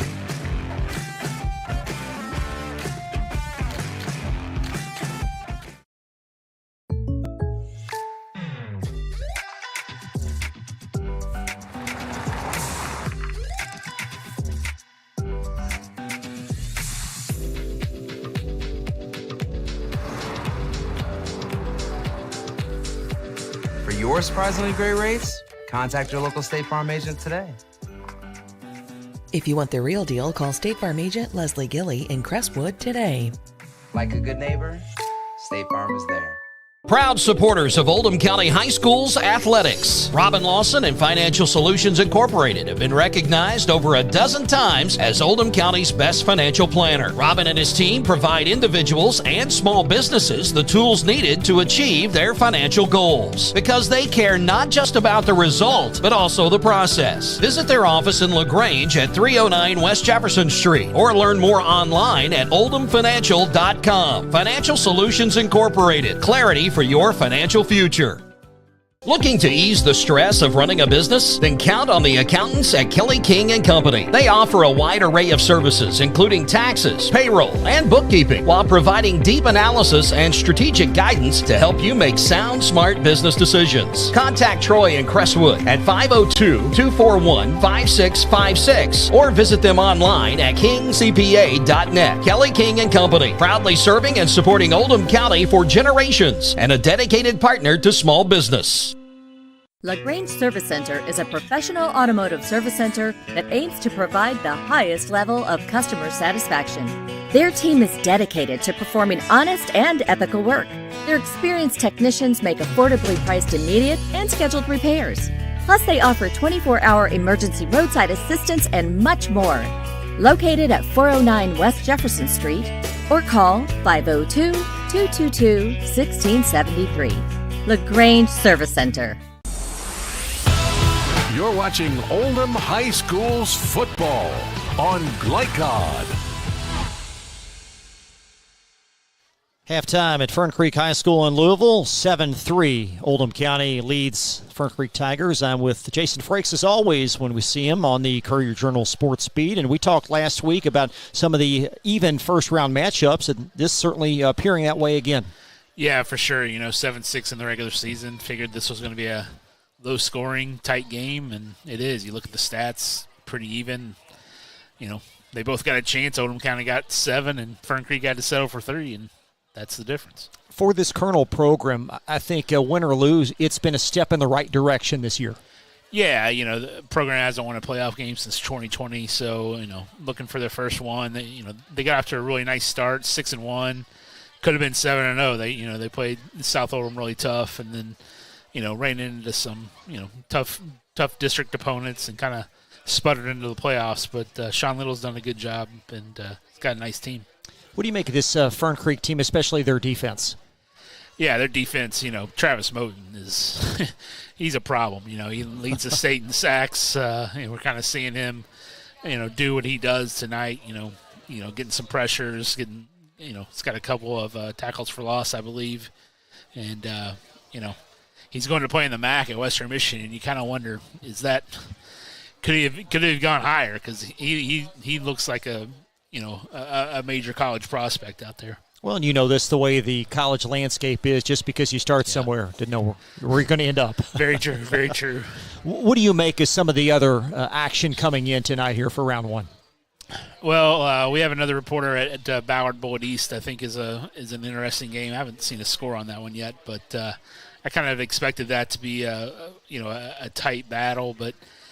Last night's there were 3 games last night, and there were 3 running clocks. I think we're going to see a lot of those again tonight. It's kind of the tradition of the first round, and I'm not advocating for fewer teams or anything like that, but this is kind of a tradition here in Kentucky, the first weekend in November, and you're going to see a whole lot. I think I saw Trinity was up 56-0 on Southern at halftime, so.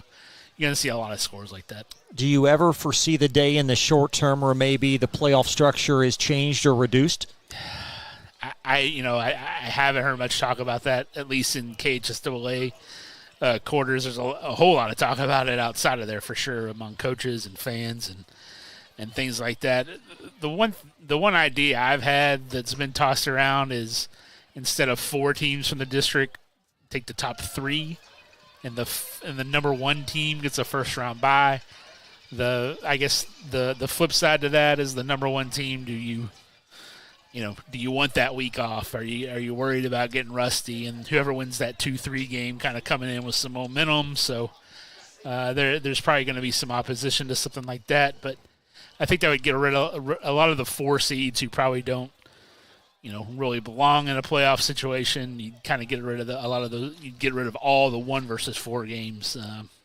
I don't know. We'll see. Well, and on the Oldham front, South Oldham, that wacky play at the end last week is really hindered because they've got a solid team. Now they've got to go up to Cooper, although they are hanging in that game in the first half. Yeah, very true. That's the flip side of it as well. There are some districts in which the 4 seed is a really good team. And back in the day when we had the Super District, and I remember a couple years Manual as the 4 seed going on the road and beating the heck out of some 1 seeds in the first round. So, we're probably stuck with this, and, the games get better as we go along, thankfully. You got North Oldham in Class 4, their best team they've had in many years. How do you handicap their chances to play a few games?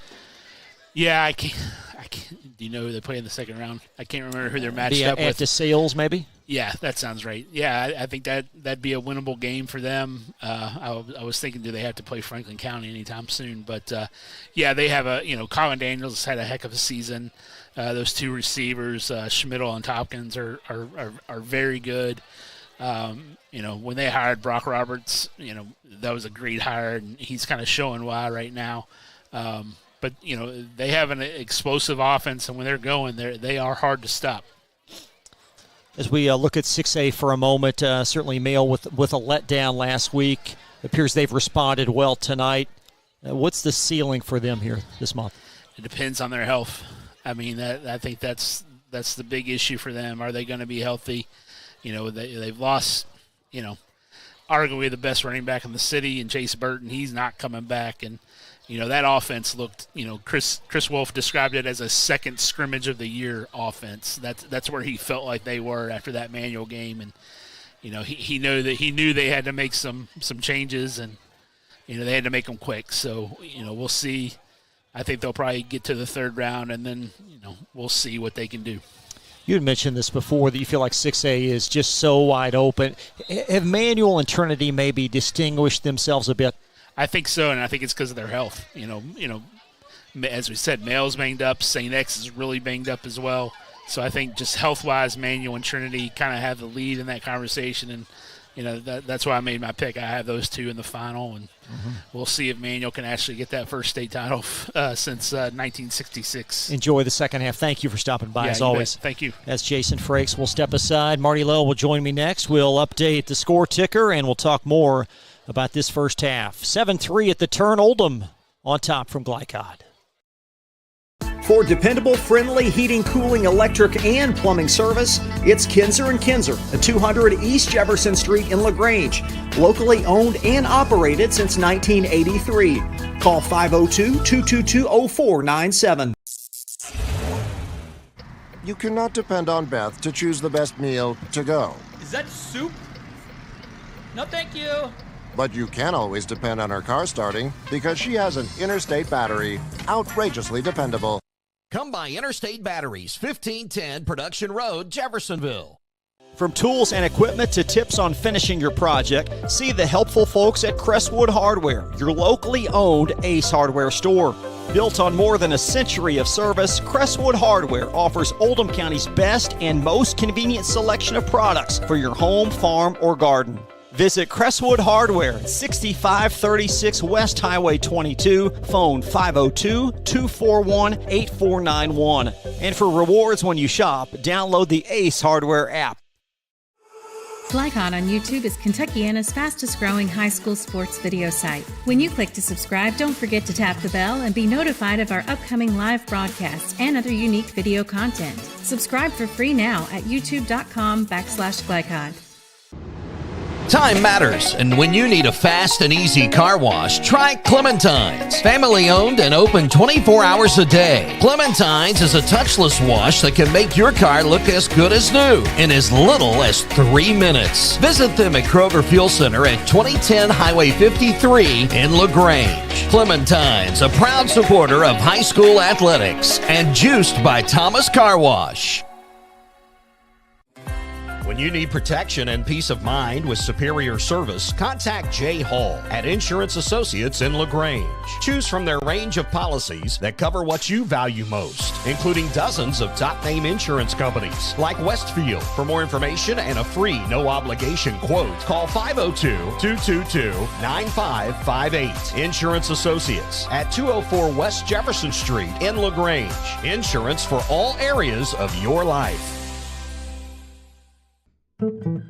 Founded in 1910 in the Ohio Valley region, German American Bank has been raising the standards in banking and wealth management for over a century. Big enough to provide the conveniences of modern banking, yet small enough to care about the people and communities we serve.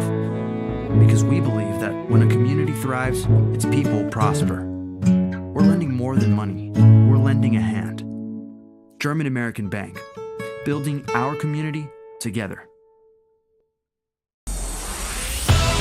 You're watching Oldham High School's football on Glycod. Back at Fern Creek High School in Louisville, let's take a look at the German American Bank scoring summary. 2 scores on the board. It started with a 28-yard Patrick Carr field goal for Fern Creek, followed by a Dees to Rankin connection of 25 yards late in the first half, and Oldham County on top, Marty, 7-3. And this is a Colonel team that will send their defense back on the field here to start this second half.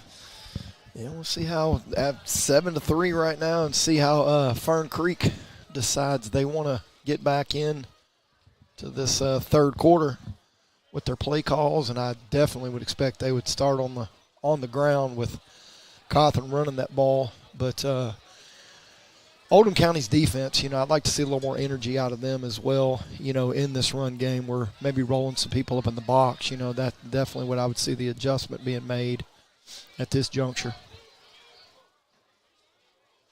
Winner will take on, it looks like, Trinity next week in St. Matthews. Trinity lopsided win thus far over Southern, 56-0, that game in the third quarter. Yeah, it's running clock quickly. As Robson's kick will be retrieved at the 15-yard line, and a wonderful open field tackle for Oldham County. Wrapped up, that's Lincoln Weaver. Yeah, Weaver came sliding in, right off that hash when they let him go. Nobody picked him up, slowed him down, put a hand on him at all, and he cleaned up that tackle in a hurry. Drop him right there inside the 20. So the Fern Creek offense back gathered only 3 points to show for it, but they have had some nice drives in this game. Yeah, they were active. The play calls, with the short passing game, little swing screen out to a bunch look to let their tight end block for them, big cars. Those things they've done well. They've had energy for sure, even though they have 3 to show for it. Caleb Passmore in the shotgun. TJ Cawthron, the most prolific back, to his right, and Cawthron a decoy early, and that ball leaking out and incomplete. Corner Nolan Snyder with a beat on that incomplete pass. Yeah, and you get the defensive end there for Oldham County, Hasker, getting his hand up, forcing a really hard outside angle, from the quarterback's arm, from Passmore's arm, forcing him to throw that thing high, so leaves it at 2nd and 10. It was Brennan Haskin. He had a sack in the first half as well.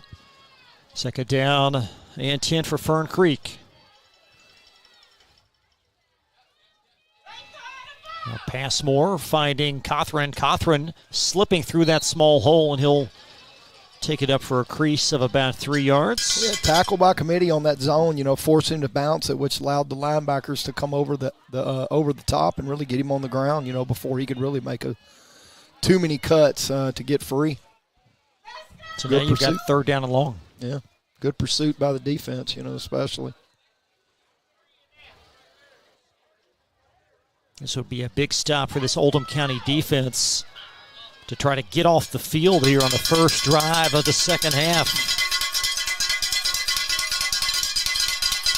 And Passmore guns it across the middle, and Carr with a great catch. He's very close to the stick. Yeah, at much a half an inch, with that sticker out right in the middle of the field. He did a great job putting it in between the two linebackers, fit it in so close, so tight with that. He could have, really been looking at it, he could have given it to the flat route rider out right away and probably could have caught and run up the sideline. But, good job waiting. And, those two guys, you can tell they got really good chemistry. So the chains move, 1st down. There's a big grab by the big tight end, Patrick Carr. Needed 7, picked up 7. Carr did a great job sitting there between those linebackers until they found him, and then just great ball placement to get that completion. Passmore, he'll throw it to Carr again, and Carr on the grab, and Carr lumbering for 15 up to the 44-yard line. So great adjustment there by Fern Creek because, as I'd said, Oldham County, the adjustment they did, they rolled another person down. They've got 8 in the box. They've got 1 safety. So now they're just picking windows, inside those 4 linebackers. And Carr's doing a good job, sitting down there. And Passmore, great job getting it to him also. Good eyes right there, not staring him down, but, working the windows. So Carr, consecutive grabs on this drive. 1 for 10, 1 for 15. Fern Creek across their 40. They'll have it 1st and 10 from the 44 as White Jets in motion, and Passmore rolling to that side.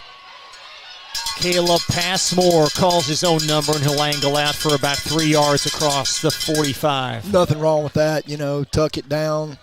They did a good job covering up, went back to 2 safeties, on 1st down, but, nothing there.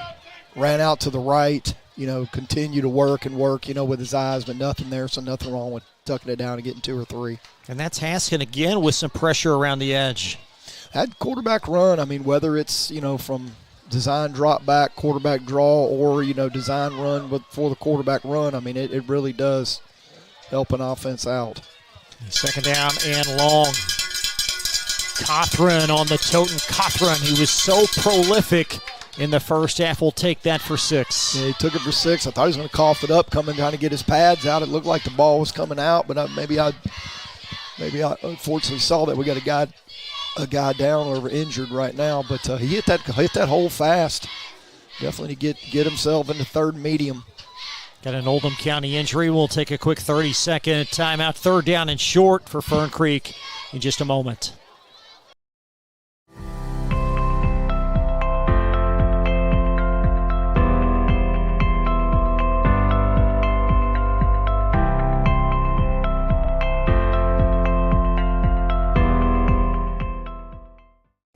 Direct, not just blinds.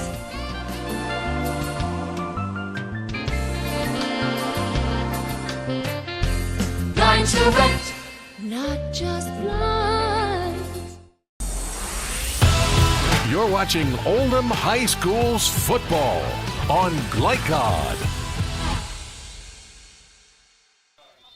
That's Grant Turner limping off the field for Oldham County. Turner has been bitten by the injury bug much of this year. He was able to put weight on it, so, hopefully they didn't have to carry him off, or he didn't have to use anybody else, so hopefully he'll be back. Third down and short. Turner missed the last 3 games leading into last week.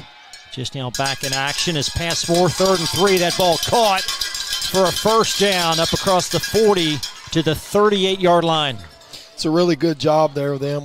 Douglas, the right corner there for Oldham County, started out pretty tight. It's third and medium, thought tight coverage. He's going to kind of shut down the short passing game, but last minute really, really, really bails out of there quickly, and they just throw it underneath, with a nice little route from Fern Creek. John Smith on the catch. You would hope on third medium they would keep that coverage a little bit tighter instead of just those gimme throws. Nice response by Fern Creek to start the second half after giving up a touchdown reception late in the second quarter. Some early movement. False start. So Oldham County will be granted 5 yards after the infraction against Fern Creek. Been a relatively clean game in terms of penalties.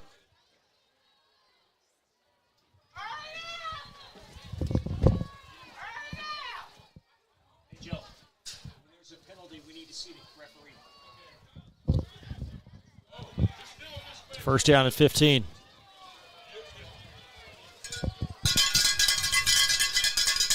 At the 44-yard line. Pass Moore, zings it. Nice closing by the corner to knock that ball away. That was Nolan Snyder that broke it up. An excellent job right there, tighten that up. You get a bunch look, a lot of times out of the bunch look, they know they're going to have a flat pass, something coming pretty quickly. So great job, him coming off of that and making a quick little play. They've got a one-on-one down here. Now that, if Oldham County's going to play one safety over the right hash, they've got a one-on-one down here to the field. They could throw up a go route if they're going to look to take a shot, that's for sure. They're back to 2 safeties now, but definitely had opportunity.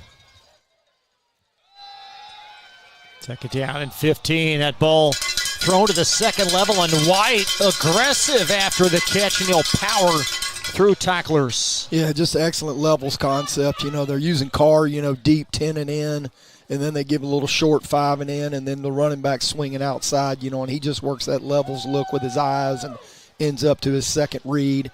He wanted to swing it out there to Cawthorn pretty quickly, which I don't blame him, but the linebacker ran with him, which left the window wide open. Pickup of 10. Now it's third down and 5.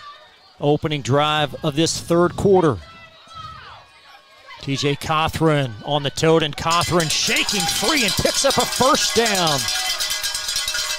Yeah, he's carrying people right now. I mean, Bartelli, which very active defensive lineman, he kind of rode along for that one for about 2 or 3 yards. So big, strong Cawthon running through there, picking up about 3 or 4 even after contact.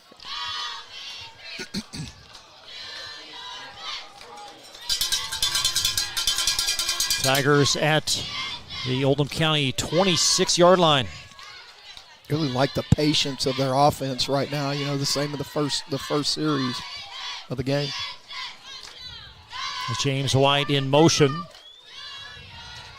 As Caleb Passmore rolls right, and he is slung down for the second time by Brennan Haskin. Haskin's so active as that left defensive end, getting outside. Passmore continues to want to get out to the right, and he's swinging that ball outside. I mean, eventually, Haskin, you think he's going to rip that ball out of there, but just so active as a defensive end right there. That's a great play by a player that's really made some big plays throughout the year. It's going to be a loss of 7. Haskin 6 sacks on the campaign. And Fern Creek owning time of possession, but trailing this game 7-3. Passmore flings it to White, and White with blockers as he skirts down the sideline, and a big first down to the 7-yard line, and a pickup of 16. That's nice. Even taking Cawthon, running back, motion him out of the backfield to quad. So you got your 4 out there and using him to block, instead of even catch the ball, but it gives him a running start at that corner. Picks that, gets that catch or whatever, and White takes that for a long game, man. Great blocking by the perimeter for Fern Creek. First down and goal. TJ Cawthon gets the call. Cawthon cuts it back. Still inside the 2. He's twisting. He's turning. And he's just short. That zone play, he just, cut that thing back inside. The defensive tackle, works wide, so then, forces his eyes back inside, and then he's continuing to carry bodies. I mean, he's getting a lot of the end of that run, on his own, with just strength. So, strong running back right there, and he still seems to be getting stronger as the game goes on. Fern Creek trying to take the lead. Passmore, quarterback keeper to the left, and he is in for a go-ahead score. Well, it's a used Cawthon and the quarterback Passmore right there on a quarterback lead. Get an extra guy at the point of attack, which really helps down there in the red zone, especially inside that tight with extra bodies in there, and finishes that drive off pretty. Great patience. Oh, my goodness, patience offensively with the play calls. I mean, not just throwing balls up. I mean, just to throw deep, but, just picking and choosing as they go. A 6-minute, 50-second drive to start this half as Carr sneaks it off to the right. He didn't put a whole lot of leg into it. I mean, I know it's just an extra point, but he just gets it good enough and nice and accurate. Take a timeout, a big point after missed. Fern Creek by 2. Looking to ease the stress of running a business? Then count on the accountants at Kelly King & Company. They offer a wide array of services, including taxes, payroll, and bookkeeping, while providing deep analysis and strategic guidance to help you make sound, smart business decisions. Contact Troy in Crestwood at 502-241-5656 or visit them online at kingcpa.net. Kelly King & Company, proudly serving and supporting Oldham County for generations and a dedicated partner to small business. You're watching Oldham High School's football on Glycod. Caleb Passmore, 2-yard touchdown rush, has given Fern Creek a 9-7 lead. The point after try off to the right from Patrick Carr, and Carr will hook it to Corum on the kickoff. There's Jaden Corum. And Corum nowhere to go. Tripped up at the 12-yard line. Well, Jalen Samuels, great job, closing from the numbers, helping his teammate, getting that down. Okay, before he even got that return started. Thought if he got back into the inside, he might have a chance, however, but, with the hop of that, the kickoff, whatever, didn't give him a lot of time to get into that return. So the Colonels offense on the field for the first time in this second half. Last time we saw them, they had a lengthy touchdown drive after a Miller Brown interception. And it's 1st and 10, Colonels at their 15. Got two receivers at the top of your screen. Just out of your view, a little flip inside on the forward pass.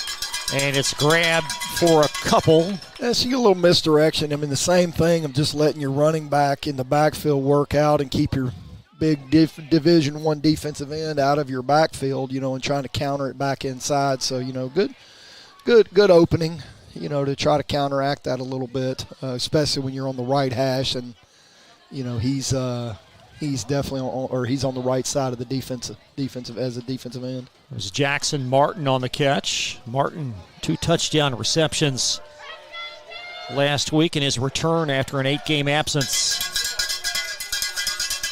This time Corum to the right of Dees. Derek Dees in the gun on 2nd and long. Dees slings it across the middle, and it's incomplete. Looked like he tried to find Keitlinger, who was darting the wrong way. Yeah, he was coming in back inside like they had, 4 verticals, and he was working to the opposite hash, but I think he was trying to get it into the window, but, the window closed up, and he'd already kind of committed to the throw, so a little behind him, or, a little miscommunication there.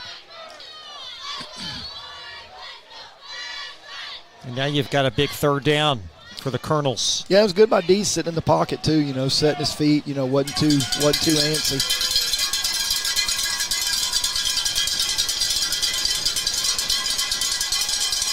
Here's Dees, fires it to Keitlinger again and just does overthrow him. Wonderful coverage on the corner. Yeah, and that's the matchup you're looking for by Big Keitlinger. I mean, he's got size on the corner there for Fern Creek, who's probably about 5'6", 5'7" at what looks from here. But, he obviously overthrew it, put a little bit too deep, with the right corner playing very deep over the top of it. So if he underthrew it a little bit, it maybe had a chance, but that would have been tough. So 3 and out for Oldham County. They'll send on their punter Jack Robson for the 2nd time. And Robson, a hooking kick right to Kaishawn Young at the 50. And Young, there's a flag behind the play as Young out and finally brought down just shy of the 30. Yeah, I think they called that on Toby Lucky there, blocking in the back, as he was trying to fill. Just trying to do a good job for his teammate and spring him loose, but got to turn his back, and end up shoving him in the back the way it appeared. Bring it back and reset it. Well, the Tigers still should have very good field position. Yeah, it's a big drive. Not that they all aren't here, at this point of the game, but, you milked a whole lot of that 3rd quarter, and now, you have momentum. The scoreboard's on your side right now for Fern Creek, momentum, and you're very patient offensively. So, Oldham County's they're in a little bit of a hole right now, with this drive coming up. Very crucial, especially with momentum for this game. Tigers will drop anchor at their 48-yard line. Again, the winner will get Trinity in round 2 in St. Matthews next Friday. Colonel 6-4 coming in. Fern Creek 5-5. Caleb Passmore is in the gun. 3-step drop. Flings it to Carr in wide open spaces. Brought down for a loss of a couple. That's Vinny Buthalaki. Yeah. Say that name twice, sort of remember. A great job, working from the linebacker from the inside spot, covering that flat route, getting a good size tight end, getting Carr on the ground right there too for a negative 1 yard loss. He had off coverage into the boundary, but chose to work the field instead. Loss of a couple. Buthalaki, 47 tackles coming in. And Fern Creek steering at 2nd and a dozen, an empty set.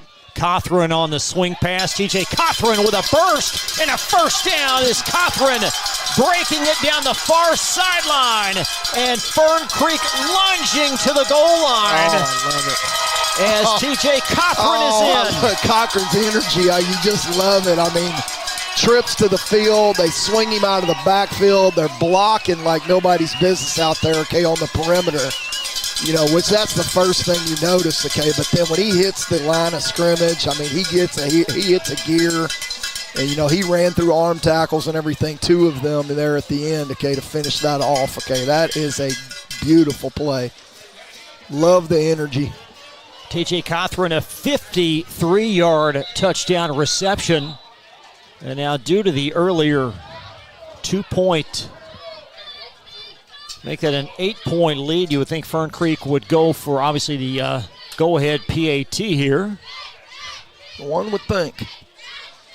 Didn't see an official's signal timeout for either team. No, I didn't know. I'm not sure who they charged that to or what they decided on that, but analytics and the numbers on your 2-point conversion chart should say that you would definitely try the 2-pointer.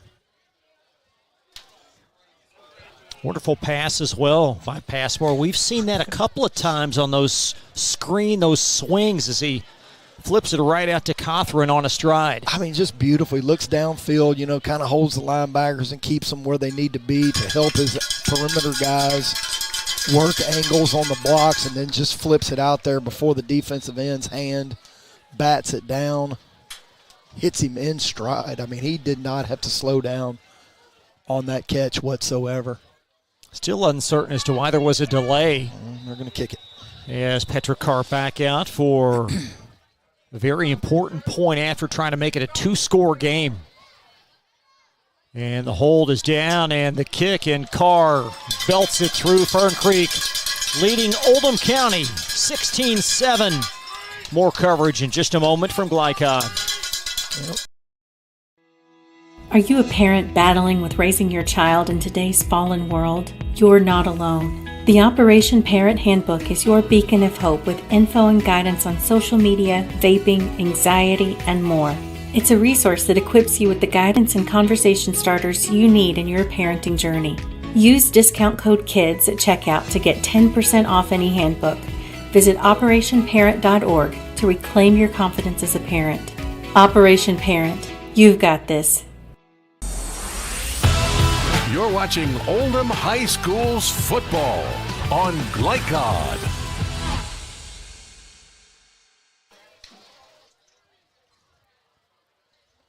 Fern Creek with 13 unanswered in this second half as the Colonels in a bit of a hole here. Trying to set up the wedge, and Corum pops out of it. He's across the 35 as the Colonels now trailing 16-7. Yeah, it closed up, so he slow played it, and just kind of hung in there long enough to let the wave pass him a little bit and spit out of there for another 10. Good patience on that one right there, but, that's tough as a kick returner. Decide when to accelerate and when to let it open up. Got some whistles out on the field. Try to reset the chain crew. See if Oldham County's offense can match some intensity a little bit. Well, this drive is of extreme significance. Corum, a decoys. It's flipped to the near side. Miller, Brown, and Brown down the chute. Yeah, I've seen that option. They kind of bring it out as their, get out of jail free card when things aren't going as well, and that's a great job of getting 7 yards. With a play that's been good to them from the times that I've broken down their games. Gain of about 6 for Brown. Brown with a couple of big catches in this game. Also a key interception, his 6th of the year. And the Colonels second down and medium. Corum on the tote on the short side, and Corum dragged down, and perhaps a loss of a couple. Cage Fannin, wherever, man, went to the outside linebacker there from the right side. Actually, he's coming from the inside. Phils, they don't pick him up. Left guard doesn't pick him up running through. And then a host of Fern Creek guys. I mean, they swarm. All you see is black and orange, swarming to the ball, from that front 7, front 8, staying in a 1 high safety. They got 8 guys around the ball, but, there's 4 or 5 that are at the point of attack immediately. 3rd down and 6. Dees to Miller. Brown, a back shoulder throw and grab, and a big first down.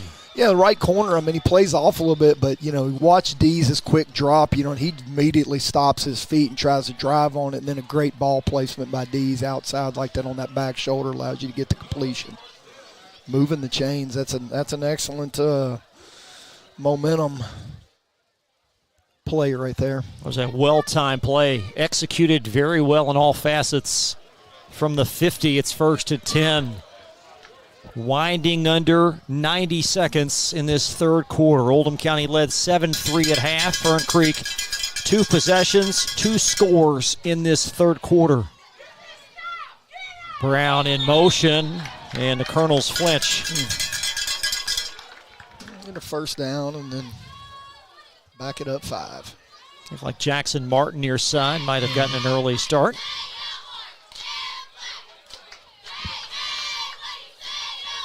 You wonder kind of what answers they're going to have for this running game, that they're trying to develop. So whether it's through using this quick passing game or maybe some swing screens or quick screens, to kind of manufacture a running game.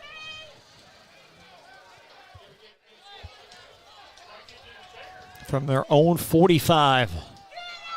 Corum protecting and prodding. Perhaps a half yard. Yeah, right side of the offensive line, especially from, on those last 2 plays. I mean, they're just not sustaining blocks. I mean, they're getting their hands on them, but, the Fern Creek defensive line, they're doing a great job of shedding, keeping their pads as square as possible, as they're working toward the ball carrier to get him on the ground, and they're able to swarm and fill up the holes as quick as the running back gets there. Looked like William Moore involved in that stop. Moore, 31 tackles coming in, including 5 last week. Late in the third, it's 2nd and long. Derek Dees rolling, and he's going to slide down and take a vicious hit right at the 49-yard line. And that's the tough thing about tucking it inside, when you have all, every 2 inside linebackers in there, and they're not dropping very deep either because the guys on the outside are manning up. So, not a lot of run lanes in there for your quarterback, and there goes the third quarter. Looks like Dees is okay. Big opportunity for both teams. 3rd down and long. Now this from Operation Parent on Glycod. Are you a parent battling with raising your child in today's fallen world? You're not alone. The Operation Parent Handbook is your beacon of hope with info and guidance on social media, vaping, anxiety, and more. It's a resource that equips you with the guidance and conversation starters you need in your parenting journey. Use discount code KIDS at checkout to get 10% off any handbook.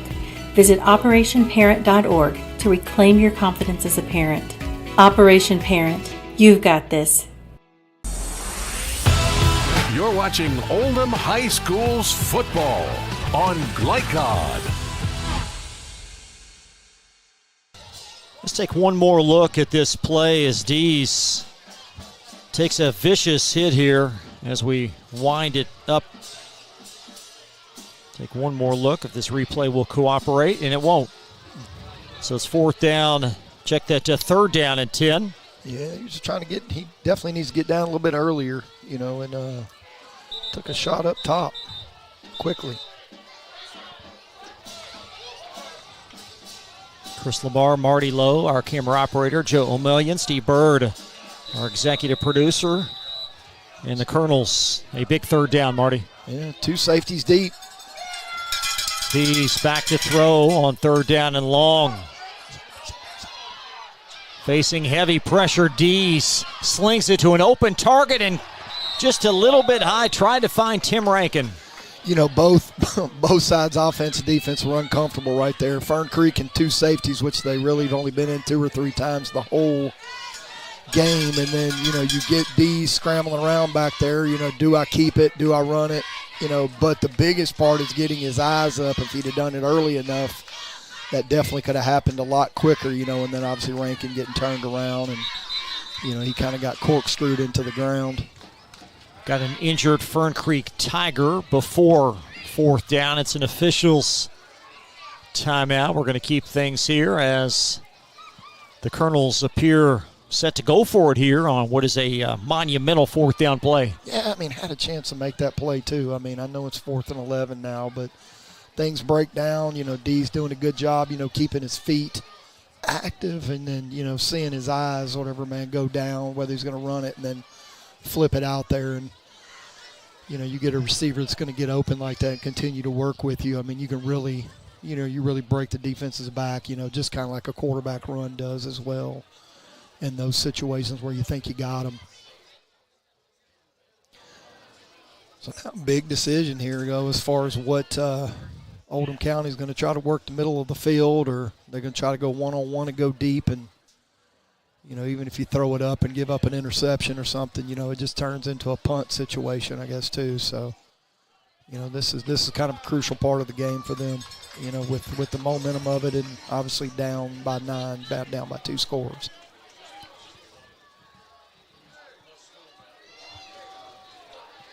And the Colonel's going to send out to the near side, Brooks Keitlinger, along with Tim Rankin.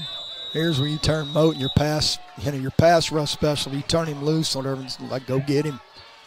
And this is where you make a big play for his defense. Low snap, Derek Dees on 4th down at 10. And Dees under heavy pressure, slung down, back for a loss, back at the 38-yard line. Guess who? Travis Moten. Yeah, that's where 4th and 11 from midfield can really, turn a fourth quarter against you, with yardage, obviously trying to play in front of the chains and then field position, really gets you right there, on that turnover. D's trying to direct traffic and all that, but he needed to make sure he got himself clean before doing that. It's Travis Moten's 18th and a half sack of the season, his first tonight. Fern Creek, 2-score advantage, and we're going to have with a Tigers timeout. So a Fern Creek stop. We'll step aside, be right back after this. Blinds direct, not just blinds.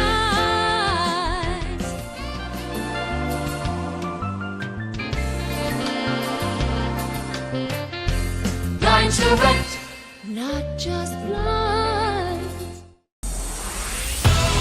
You're watching Oldham High School's football on Glycod.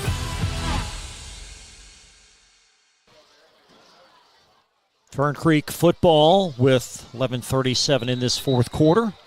They lead Oldham County 16-7. A pair of Tigers touchdowns in the second half. Caleb Passmore, 2-yard touchdown rush. And then a gorgeous catch and run of 53 yards by TJ Cothran. Yeah, they had to take a timeout because Cothran's over here getting water. Didn't realize they were out there on offense because it was 4th down. I think Coach Abel will be okay with that, the way his Stars played tonight. Yeah. First down and 10.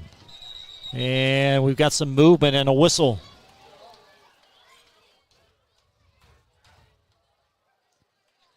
Cothran hits that hole so fast, for a downhill runner like that. And then second level cuts that he's got, in his lower center of gravity. It's been fun to watch tonight.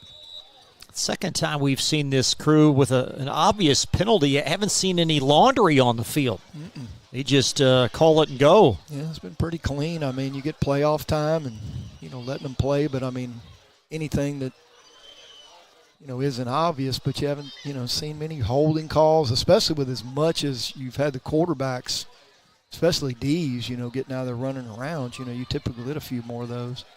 First down at 15. Fern Creek on a key drive, trying to grow this lead. Passmore under heavy pressure up in the pocket. Passmore back to the initial line of scrimmage. Yeah, he did get it back to the line of scrimmage, paid for it, took a shot in the back of his neck. He may have to, he's running the sideline, maybe just getting the play. Okay, he's just getting the play. I thought maybe he was taking a break, but yeah, he took a shot in the back of the neck right there. It was a little iffy. Defensive end Nate Votal on the stop. So we tiptoe under 11 minutes in this fourth quarter. 11 minutes now, less than that, as the Tigers second down and long. Cothran He's been the bell cow thus far in the backfield. Loss of about a half yard. And you have Oldham County's defense, their defensive front, stepping up now. I mean, realizing 10 minutes left to go in the fourth quarter, you're down by 2 scores. They did a good job getting him on the ground before he, best thing to get him before he gets started. When they go to trips, when Fern Creek, whether they motion to trips or line up in trips, they're taking that far safety and moving them over, which gives them a one-on-one at the boundary, plus they have Cawthorn or whoever working, backside as well. So you got a pretty good combination into the boundary if they want to use it. 3rd down and 11. Caleb Passmore's in the shotgun. It's a 4-man rush. It is a screen. Cawthorn on the grab and go, and Cawthorn slinging to the first down marker. That ball spills out as Cawthorn extended trying to reach, and it's going to be a Tiger possession. I think they Or did they give it to Oldham? Yeah. Beg your pardon. I couldn't tell if the ball rolled out of bounds. I mean, obviously you can see it on the replay, but, great job. I was really just getting ready to be positive about the play call, giving the screen to him, finding another way to get it to him. Yeah, it stayed in bounds, so they fell on it. Didn't really see an official signal Colonel football, however it will be. That's the second Oldham County takeaway tonight. Well, between that and Miller Brown's interception in the first half, this is really, typically where the momentum turns for Oldham County.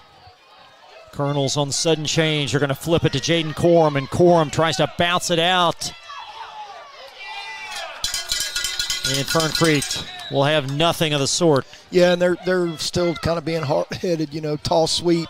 Even though you got a bunch look, you got a Division I defensive end and Moton out here, and they're continuing to try to toss sweep into them and putting their left guard. Even if they're trying to pull the left guard, or the left tackle and block down, with a receiver, it's still a mismatch. You got numbers, but it's just a genetic DNA situation that you come up with, that's just a mismatch right there. So, try it the other way, as we said, motion back the other way and run away from him, but don't put your guys in that type of situation. 2nd down and 14. Loss of 4. Colonels trailing by 9. They need 2 scores, and they got a whistle and a flag thrown by the back judge.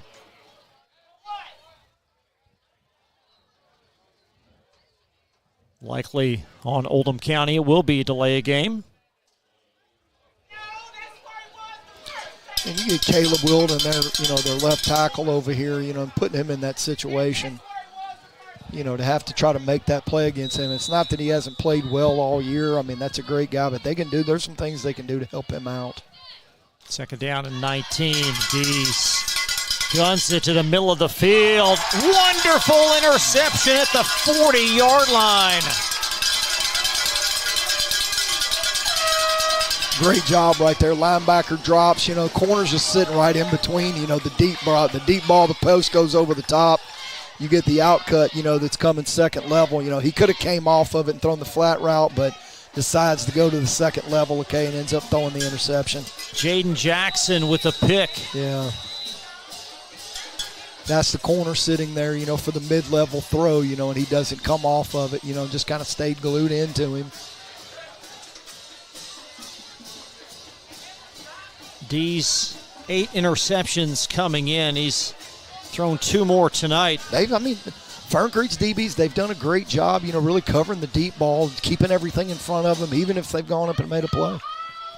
And now more pressure on this Oldham defense. A wonderful screen. That's Cawthorn on the catch, and he'll pirouette, shaking and breaking tacklers, and Cawthorn close to a first down. Yeah, it's about the 3rd or 4th time they've run it. Just continuing to motion Cawthorn out for into quads, letting the 3 block for him, and let him just pick his seam, almost like a toss sweep, outside zone. But he does a great job catching it, getting his eyes, outside right away, and then picking it. And then it's strength of just carrying a few defenders with him, that's picking up another 2 or 3. That's the most impressive thing. Will be another first down. Yeah, moving the chains. Just over 8 minutes. Fern Creek trailed 7-3 at the half. James White in motion. Yes, Passmore sliding his ways close to another Tigers first down. So I had mentioned, they motion to trips, and Oldham County takes the right side safety and moves all the way over to get extra numbers. When they take the backside receiver and run a post over the top of him, he had him early if he'd have just let it go, but he decided to tuck it down or whatever, which, he's moving the chains. Great decision or whatever, but you can see the coaching staff, seeing exactly what we see over here too, where Oldham County's defense, is trying to adjust the trips, leaving the backside receiver open. Tigers inside the Oldham red zone at the 18. Cothran slung down. Yeah, you get a run blitz. You got an inside run blitz trying to get that inside zone stopped before he gets started. But, they haven't done anything to handle the swing screen, okay, but they're definitely handling the inside zone with some run blitz inside. Sam Miller involved in that Colonel stop. Is this Oldham defense of extreme importance to limit the Tigers to a field goal try? Under 7 minutes remaining. Winner gets Trinity in round 2 next Friday in St. Matthews. Here's a flip. That's Brody Tribune. And Tribune brought down a wonderful tackle out in the open space by Colton Northrup, the defensive end. I like the jet sweep call. I mean, obviously a little different player than Cochran out there running it. With the swing screen, but the same kind of idea of just hitting it inside, outside, just to see how they're going to pursue and how the linebackers are going to fit with the flow. Got an official's timeout, an injured Fern Creek student athlete, a 30-second timeout. Fern Creek staring at 3rd down and long. They lead Oldham County 16-7 on Glycod. When you need protection and peace of mind with superior service, contact Jay Hall at Insurance Associates in LaGrange. Choose from their range of policies that cover what you value most, including dozens of top-name insurance companies like Westfield. For more information and a free no-obligation quote, call 502-222-9558. Insurance Associates at 204 West Jefferson Street in LaGrange. Insurance for all areas of your life. You're watching Oldham High School's football on Glycod. 3rd down and 12. Looked like the injured Fern Creek student athlete was Brody Tribune. As the Tigers. See how many they get on this play, depending on whether they're, they feel like they're in field goal range with Carr, if he's got that type of range. Season long of 26 for Carr. And a poor snap. Passmore there to gobble it up. Caleb Passmore keeps that play alive, and he's going to dart out and really create a positive play back perhaps to the initial line of scrimmage. That's a little disappointing. I mean, just watching the flow from Oldham County's defense, as it breaks down. I mean, regardless that he picked it up, but even as he started to work out to the right, I mean, just the angles they're taking. So whether they're, feeling fatigued or being on the field for quite a long time this second half. This will be a 37-yard field goal try, and with Passmore taking it out of bounds, the clock stops. Carr's season long only 26. This would extend the lead as Carr's kick is off to the right. So good news for them. I mean, still a 2-score game, but, plenty of time to get something going right now. Now, whether you get in a situation where you take the field goal and how much the clock gets drained out, whether you take the field goal first and set up the onside kick to get the touchdown, but we'll see how the drive goes and the decisions that need to be made as they go. Dees has had some success through the air. The lengthy pass to Tim Rankin in the first half, 25-yard touchdown reception. He's found Brooks Keitlinger a couple of times and Miller Brown as well on some intermediate timing routes. You can definitely feel some quick passing game right now. Empty set as Dees brought down. Sacked again. Yeah, that front four, knowing the situation they're in, that they've got to throw the ball, and if they're not going to be balanced with it, right now, even with 5:40 to go, you know, they can kind of pin their ears back and use that athletic ability and, you know, the speed they have, you know, outside right there, that they're putting that pressure. And Dees' eyes are down almost immediately looking at the rush, whether he has time or, you know, trying to get the ball out of his hand right now. So it was Darius Woodford on that sack for Fern Creek. Second down and long. Dees rolls the pocket and throws right behind. And in between, there's a late flag, perhaps a defenseless player. Yeah, he threw in behind him, McKay, and then, you know, obviously Fern Creek, you know, put his helmet on him, and now, you know, they're kind of getting a little bit aggressive with it. Don't need to be. I mean, you know, be able to play with the lead, obviously, and you don't need to. It was Jackson Martin. Let's take another look, Marty. Yeah.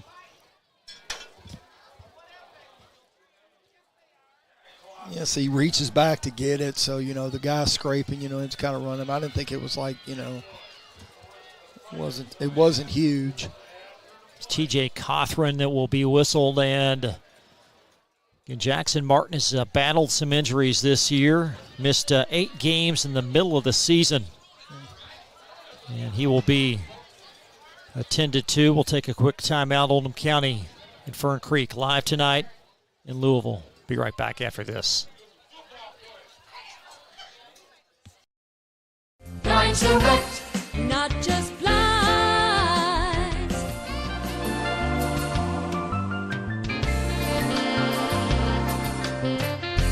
Blinds direct, not just blinds. You're watching Oldham High School's football on Glycod.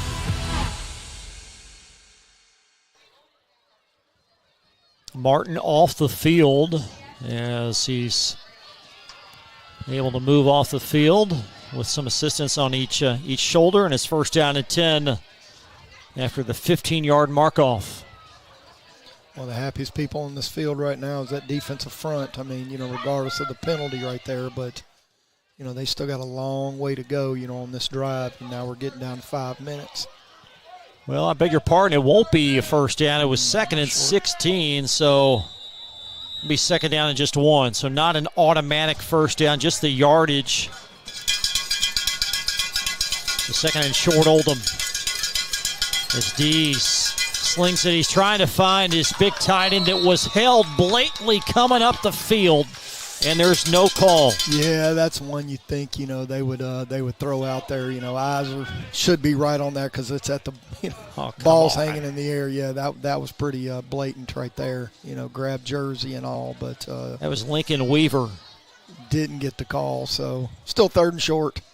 You know, 3rd and 2 or 3, so third and definitely manageable, but that's unfortunate. Because he was breaking open, which is the whole reason to hold him in the first place. We'll stop the clock, however, at 5:07. Yeah.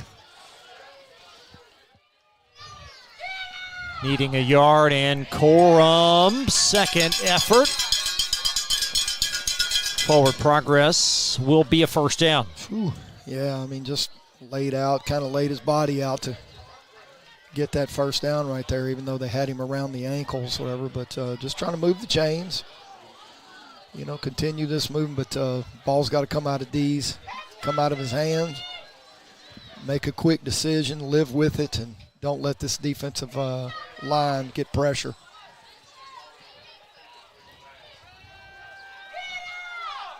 Three-man rush. It's enough to get to Dees. As Dees under heavy duress looking for Miller Brown, and Brown comes back, and there's a flag.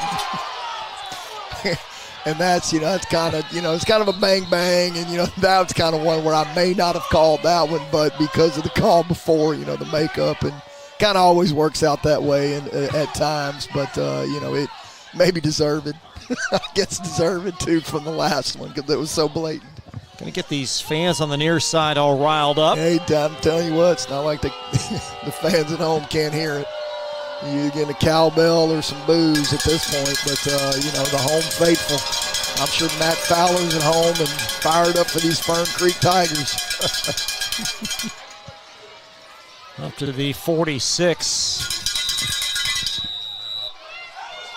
as Oldham County trying to inch their way down the field. There's a flag in the backfield. That ball nearly picked, but a flag in the Oldham County backfield. Yeah, I mean, they're trying to vertical it up, and let, Brown work on a little bender over the middle, but he's manned up, so, he's really got to cut it off and get a little more shallow, and D's kind of threw that one, underneath, thinking that's where he was going to go, and almost got picked off regardless of the penalty, but, now's where you start getting some extra hand work. The holding calls and offensive lineman getting tired as well. Jaden Samuels nearly had an interception. Loss of 10 on the hold. There's Dees, nudges it forward, nice catch, and Weaver will lumber for just a few. Yeah, I mean, getting the ball out of his hands, I mean, it's a 3-yard gain. I mean, so there's nothing wrong with dropping it off and, not taking a sack and, just flipping it and letting him run. I mean, you're still looking at 4 minutes, so, we don't have to get it all at once, but definitely can't be taking sacks and all that, so good job getting it out of his hand. Under 4 minutes, as Marty illustrated. 2nd and long. Oh, Dees brought down again. Got an injured Fern Creek Tiger, and they simply cannot block that front, though. Yeah, it's tough. I mean, not only the speed that they have, I mean, you got some undersized defensive linemen out there, which you think, you could run it at them, but because of the pursuit of the linebackers and filling gaps and holes so quickly, they haven't been able to run the ball, and really overpower that right side offensively. And then obviously with Moten, the defensive end over here on the offensive left, really kind of gives them a lot of problems. But gosh, the pass rush, though, I mean, they're just pinning their ears back, and just working. Just working. Dees is looking for somewhere to go, I mean, almost immediately upon touching the ball. 3rd down and 27. The injury will stop the clock, so the Colonels don't have to call timeout. I think they're just dealing with some cramps at this point. Even though it's November 8th and it's a little chilly outside, but the guys are working hard. That defense for Fern Creek has really flown around the whole game. I've been impressed, by the effort and the motor that the entire unit has. It's William Moore that was taken off the field. 3rd down and 27. 3rd down and a whole lot of green grass, so hopefully they can pick up half of it. Dees rolling left. Miller Brown across the middle, and oh my, Brown able to hang on. He'll pick up about 6 yards. That's the biggest 6 yards they've probably got for the thing, because at least gets them closer to the sticks. I mean, to where you're not just even one up, to get the first down on 4th. So still a long way to go, but that'll at least give you something positive where you can reach the sticks. 4th and 21. Oh my, Dees. No other recourse but just to hover and cover the ball. Yeah, I mean, you're giving it up one way or the other because it's 4th down, no matter what you do on that. But thought he would have grabbed it and tried to retreat, but what kind of time he had as we look at the replay. Very low snap. Yeah, it looked like he had time to still pick it up and retreat with it, but if he kind of forgot what down it was. Colonel still 3 timeouts remaining, but this second half has been dominated by Fern Creek. Again, they trailed 7-3 at half. Yeah, Cawthorn and that energy and quarterback runs, with Passmore as well, has really neutralized this. I mean, even the short passing game, too. Here comes the Colonels with a blitz, and Cawthorn sliding through the hole. They'll pick up about 12 and another first down. Well, even for a zone play, I mean, Cochran hits that thing, and I mean, when he sees that hole, he is gone. There was no need to have any patience on that one.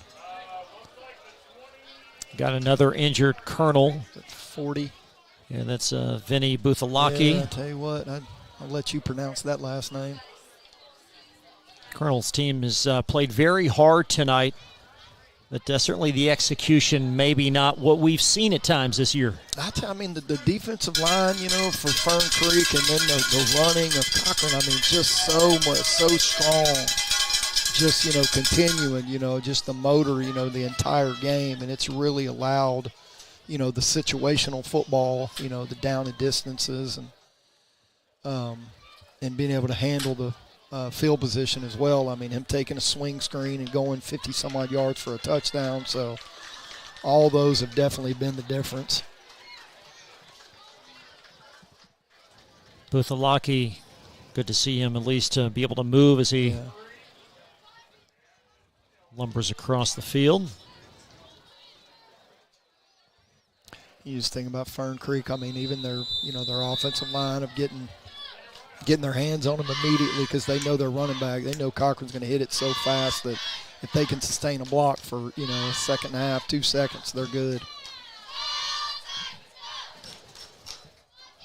Tigers trying to put away the Colonels and move on to week 2. There's T.J. Cothran on the handoff, and nice job by the stout Colonel front. Going to have an Oldham County timeout.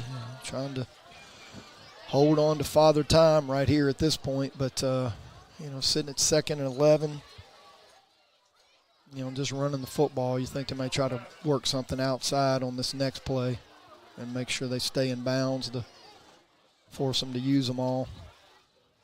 Well, in the made PAT by Carr, although he missed one, he also made one, and that has made it a 2-score game.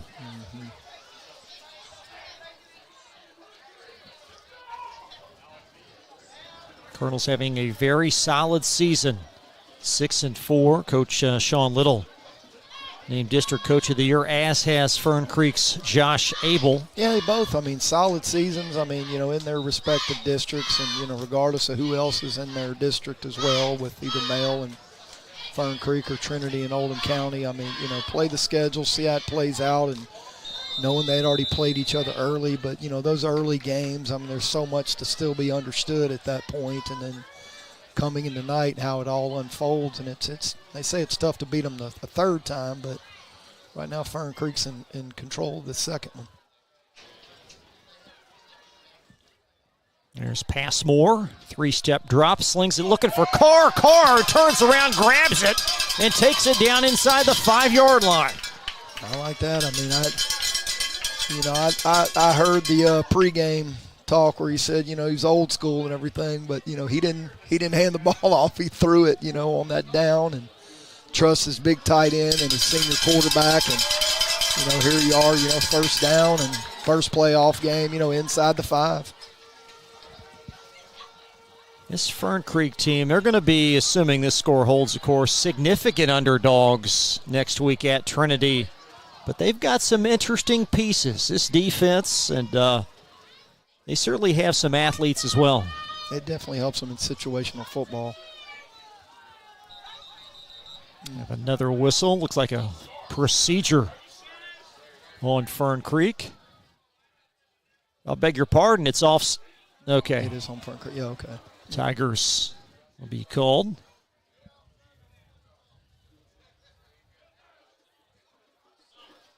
So yeah, except for those, obviously, there's only been a few holding calls or pushing the back on a return. So, you know, as you said, you know, it's been fairly clean. You know, for a first round playoff game, you know, 11th game of the season. 1:36 in the 4th. Here's T.J. Cothran, and Cothran bottled up. So now, I mean, their clock continues to roll inside a minute and a half, and picking your best run and just saying hold on to the ball. I mean, you're 2 scores up, so, you know, this is almost where coaches get even a little more nervous, you know, regardless of having a 2-score lead, you know, just not giving up something crazy, or, you know, you fumble one and they pick it up and rumble for 60 yards. Well, I think the Colonels have resigned themselves to the fact they're not even going to call timeout here. And Fern Creek certainly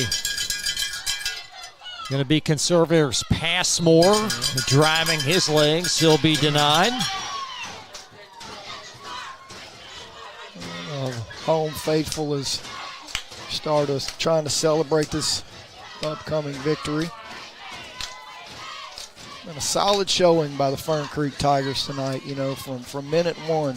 Very clean game.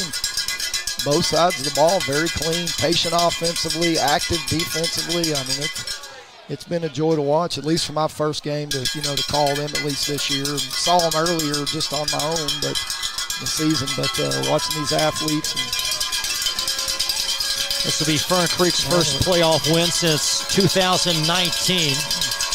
One final play, and might as well have a Fern Creek timeout.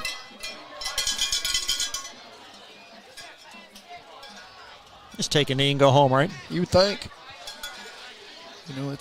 That's the greatest play in football if you're an offensive team. That victory formation. You work the entire game. To be able to celebrate and be able to control your fate there. Or take that knee and hand the ball to the ref and get ready for round two. I know certainly disappointment on that far sideline tonight. This is a team that has taken some positive strides.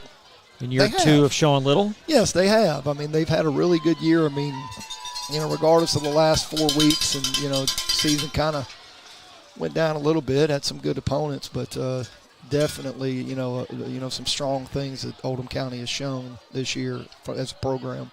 Class move by Coach Josh Abel. Fern Creek will take a knee in advance. Tigers' first playoff win in 5 seasons. And their reward is Trinity in round 2. But tonight, Fern Creek advances over Oldham County 16-7. We'll talk more about this game and more high school football coverage in just a moment. Live tonight on Glycod. Trying to be a responsible citizen and the best recycler you can be, but you just aren't sure what goes where? Google Oldham County Waste Wizard and check out the Wizard search engine. Just type in the name of your mystery item and see what pops up. It will tell you whether it goes in the trash, recycle bin, or donations. It tells you how to discard troublesome items like paint and televisions. Can you believe it even tells you how to get rid of a boat? Oldham County Waste Wizard, do you believe in magic? This message funded by Oldham County Solid Waste Management.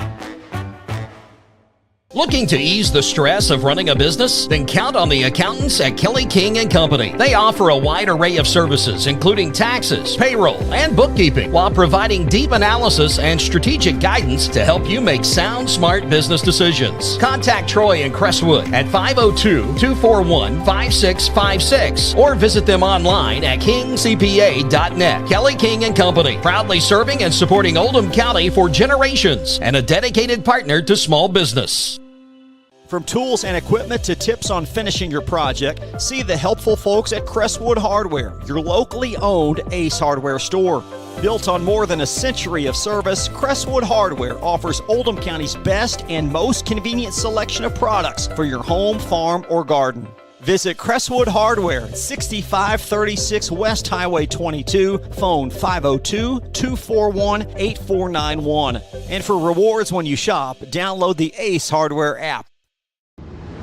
Time matters, and when you need a fast and easy car wash, try Clementine's. Family owned and open 24 hours a day. Clementine's is a touchless wash that can make your car look as good as new in as little as 3 minutes. Visit them at Kroger Fuel Center at 2010 Highway 53 in LaGrange. Clementine's, a proud supporter of high school athletics and juiced by Thomas Car Wash.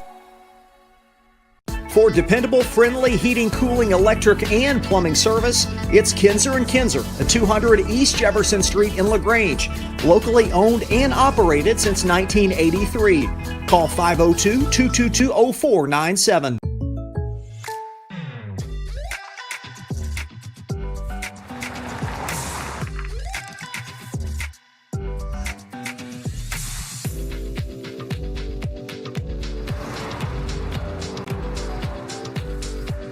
For your surprisingly great rates, contact your local State Farm agent today. If you want the real deal, call State Farm agent Leslie Gilly in Crestwood today. Like a good neighbor, State Farm is there. Tonight's post-game recap is brought to you by Crestwood State Farm Insurance Agent Leslie Gilly. Like a good neighbor, State Farm is there. Final score tonight, Fern Creek advances over Oldham County in round one of the 6A playoffs, 16-7. Chris LeBar back live with former Cardinal Marty Lowe. First half, Marty, was very evenly played. Second half, clearly tilted to Fern Creek. Yeah, I mean, really, went to their strengths. I mean, swinging Cawthron out of the backfield and defensive line pass rush, getting Oldham County into some long yardage situations, which allowed them to pin their ears back and play ball. But just, tenacity, the entire game, offensive patience, when they had a chance to make plays, they did. A very controlled passing game, which I was impressed with, from Fern Creek. So, all around, a very controlled ball game, by them, with field position, momentum, even when Brown picked the ball off there in the second half, and they kind of turned the tide, they still were able to, to kind of flip that and come out the second half and really set the tone. Tigers rushing led by T.J. Cawthron, 14 carries, 75 yards, and Cawthron through the air 4 for 86 in that gorgeous 53-yard touchdown reception. Oh, it was great. I mean, just wonderful, how watching the guy run, I mean, just, second level, his eyes, his vision, staying low to the ground and really doling out punishment. I mean, it was impressive to watch. Caleb Passmore, 16 of 21, 223 yards, 1 touchdown, and 1 interception. Passmore also 13 yards rushing, and he really did a great job running this offense. And that's, the control and the patience of it, of just, the nickel and dime passing game. I mean, they got Carr deep on a corner route, later, on that last drive here, just to kind of take the air out of the ball. But really just watching him control this game with the passing game, and some of the concepts they have. I mean, he did a great job, with the running game to complement that really allowed them to, to control the game from start to finish. For the Colonels, Jaden Corum, 14 rushes, 38 yards, only a 2.7 a carry. He did have some success early in the game, but not much since. Yeah, that's why just trying to line up and run inside and outside zone, from the gun. I mean, there was going to have to be some other things that were going to happen where they were going to have to move Fern Creek's defense, with motion or different formations lining up them if they were going to be able to have any success in the running game.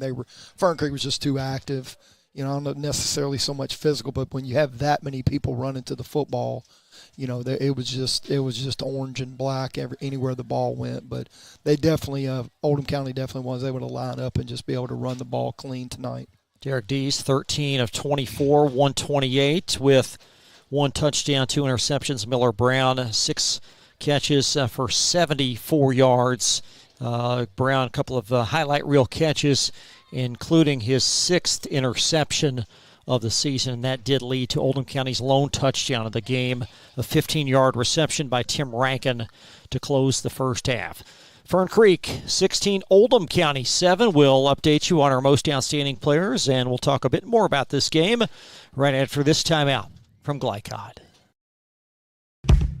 A lot goes into taking care of your property. You need equipment with more durability, versatility, and #1 rated reliability built in. Like Kubota compact tractors that can do it all right. Z-Series mowers that deliver a quality cut. And the Sidekick utility vehicle built for hard work and fun at 40 miles per hour. Kubota equipment lives up to the highest standards. Yours. Visit your local dealer today.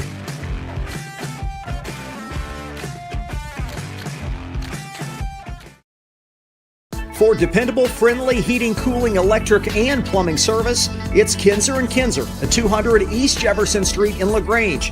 Locally owned and operated since 1983. Call 502-222-0497. Glycod on YouTube is Kentuckiana's fastest growing high school sports video site. When you click to subscribe, don't forget to tap the bell and be notified of our upcoming live broadcasts and other unique video content. Subscribe for free now at youtube.com/Glycod. Proud supporters of Oldham County High School's athletics. Robin Lawson and Financial Solutions Incorporated have been recognized over a dozen times as Oldham County's best financial planner. Robin and his team provide individuals and small businesses the tools needed to achieve their financial goals because they care not just about the result, but also the process. Visit their office in LaGrange at 309 West Jefferson Street or learn more online at oldhamfinancial.com. Financial Solutions Incorporated. Clarity for your financial future.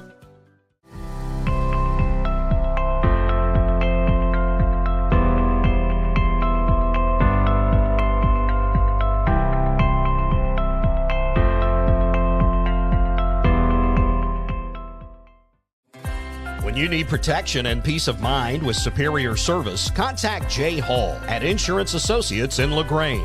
Choose from their range of policies that cover what you value most, including dozens of top-name insurance companies like Westfield. For more information and a free no-obligation quote, call 502-222-9558. Insurance Associates at 204 West Jefferson Street in LaGrange.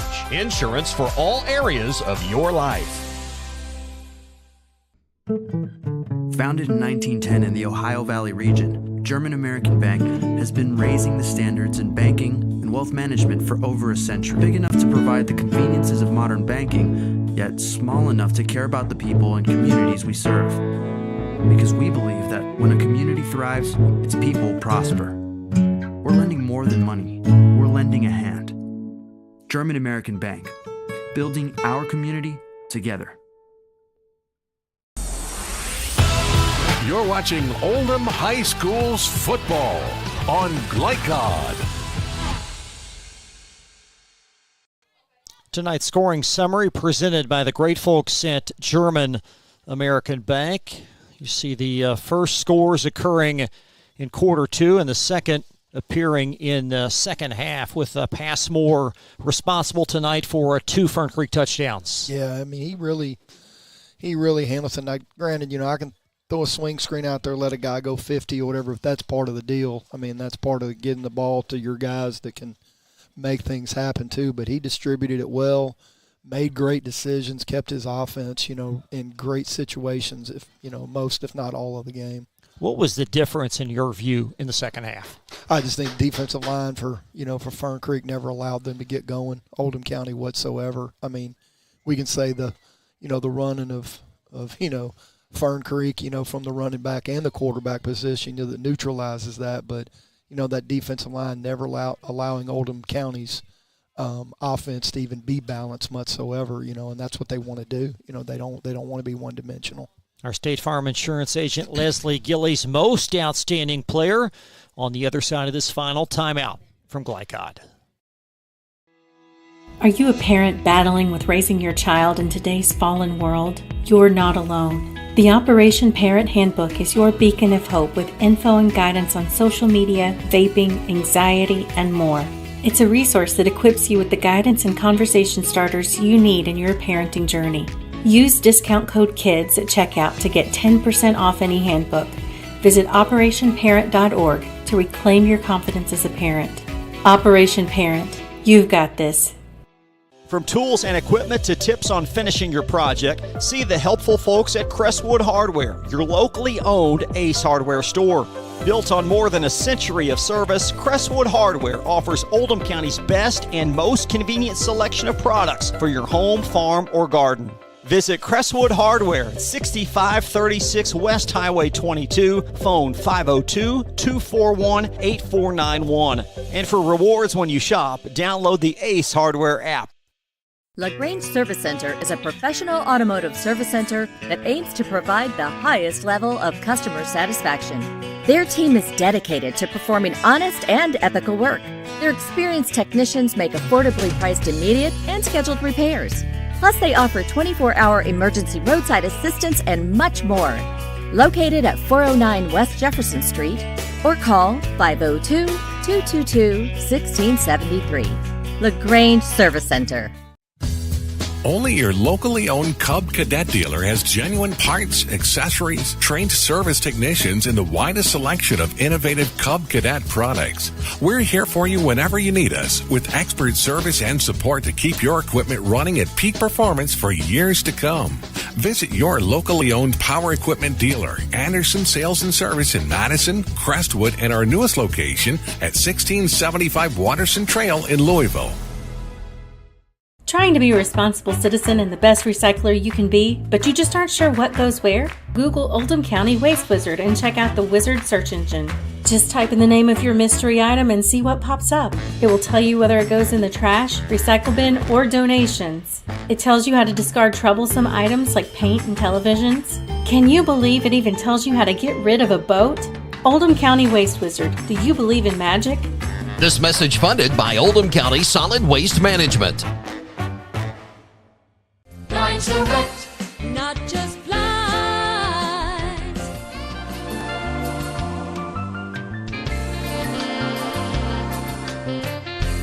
Lines Direct, not just blinds.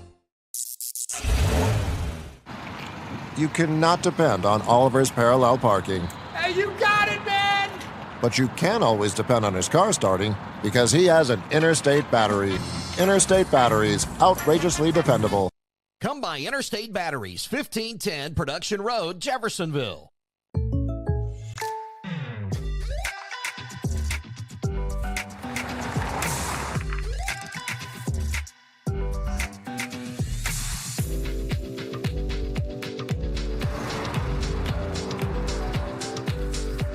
For your surprisingly great rates, contact your local State Farm agent today.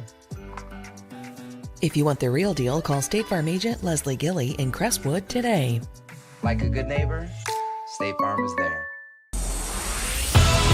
You're watching Oldham High School's football on Glycod. Colonels wrap up their regular season and final postseason game of the year as they fall to Fern Creek 16-7. And Marty, while we were away, a lot of the parents and student athletes surrounded by Coach Little, and a lot of positives as there was some applause with his remarks. Yeah, I mean, huge. I mean, as far as the program they've had and what they've done, I mean, you know, to finish up 6-5 doesn't really tell the complete tale of, you know, how far they've come as a program. You know, I've put a little time in where I've, you know, been around the area and seen kind of how the program has been over the years. And so, you know, to see kind of what they're doing right now and where they're at, I think it's, you know, it's definitely on an uptick. Let's talk about this Fern Creek team and their chances next week at Trinity. It's going to be tough. I mean, you know, we just put it out there bluntly. You know, it's a tall order, but, you know, if they can try to get them in situations to where, you know, that pass rush can at least, you know, disrupt and, you know, you can cut it one side of the field off, you know, where they're mowing their defensive end is shutting some things down. But, yeah, you got a pretty good offensive line over there at Trinity that's going to handle some of those things. And, you know, that's an experienced ball club there. So it's a big mountain to climb, but, you know, Fern Creek's at least heading into the second round of the playoffs. Yeah, they sure are. Tonight's Most Outstanding Players presented by State Farm Insurance Agent Leslie Gilly. We thank Leslie for all of her support on Glycon. If you need home, auto, or life insurance quote, feel free to give her a call at 502-384-6184. Like a good neighbor, State Farm is there. Only fitting for the Colonels, it would be a Miller Brown in his last high school game. Yeah, I mean, you know, you're the district player of the year, and, you know, you finish it off this way by, you know, trying to turn the tables for your team and swing momentum back, and, you know, you pick one off and, you know, get a few catches, and you're the bailout guy for your quarterback. So, I mean, you know, he's done it all from both sides of the ball. So, you know, definitely deserving, you know, from our standpoint, you know, at this game as well. And then for Fern Creek, certainly a T.J. Cothran, really a difference maker from the outset. Impressive to watch. I mean, I just felt, you know, honored to watch the kid watch him run that hard. You know, as far as you understand the running back position, you know, with being able to catch it and run it, you know, his vision, body control, you know, all those things, you know, he did it. So, I mean, you know, when he really bared down on the swing screens and he hit it, you know, whether it was an outside zone or a sweep or a swing screen, I mean, he ran hard, kept his team rolling, you know, kept the chains going, and then obviously breaking one like that too. So, you know, big game for him. Marty, enjoyed it again tonight as always. Always good time. Special thanks to Marty Lowe for joining us tonight on Glycod, our wonderful crew as well. Our executive producer has been Steve Bird, Joe O'Million, our camera operator. For Marty Lowe, I'm Chris LeBar. Thank you so much for watching us tonight. If you get a chance, please feel free to subscribe to our YouTube channel and share our programming as we try to provide the most positive representation for high school athletics. More coverage coming up next week, round 2 of the playoffs. Feel free to check us out this weekend on social media as we'll release our round 2 schedules. Until then, good night from Fern Creek High School. Thank you for watching high school football on Glycod. Good night. From Glycod, this has been Oldham High School's football. Tonight's game was brought to you by Oldham County Solid Waste Management, featuring the Waste Wizard search engine. Anderson Sales and Service, a top choice for homeowners and lawn professionals. Kinzer & Kinzer, delivering clean, comfortable air. State Farm Insurance Agent Leslie Gilly. Like a good neighbor, State Farm is there. German American Bank, serving our community since 1910. LaGrange Service Center, Mortensen Family Dental, Operation Parent, and Financial Solutions Incorporated. For schedule information about our upcoming broadcasts, visit our website, glicod.com, Facebook and Twitter @Glycod. We thank you for tuning into this live sports presentation from Glycod.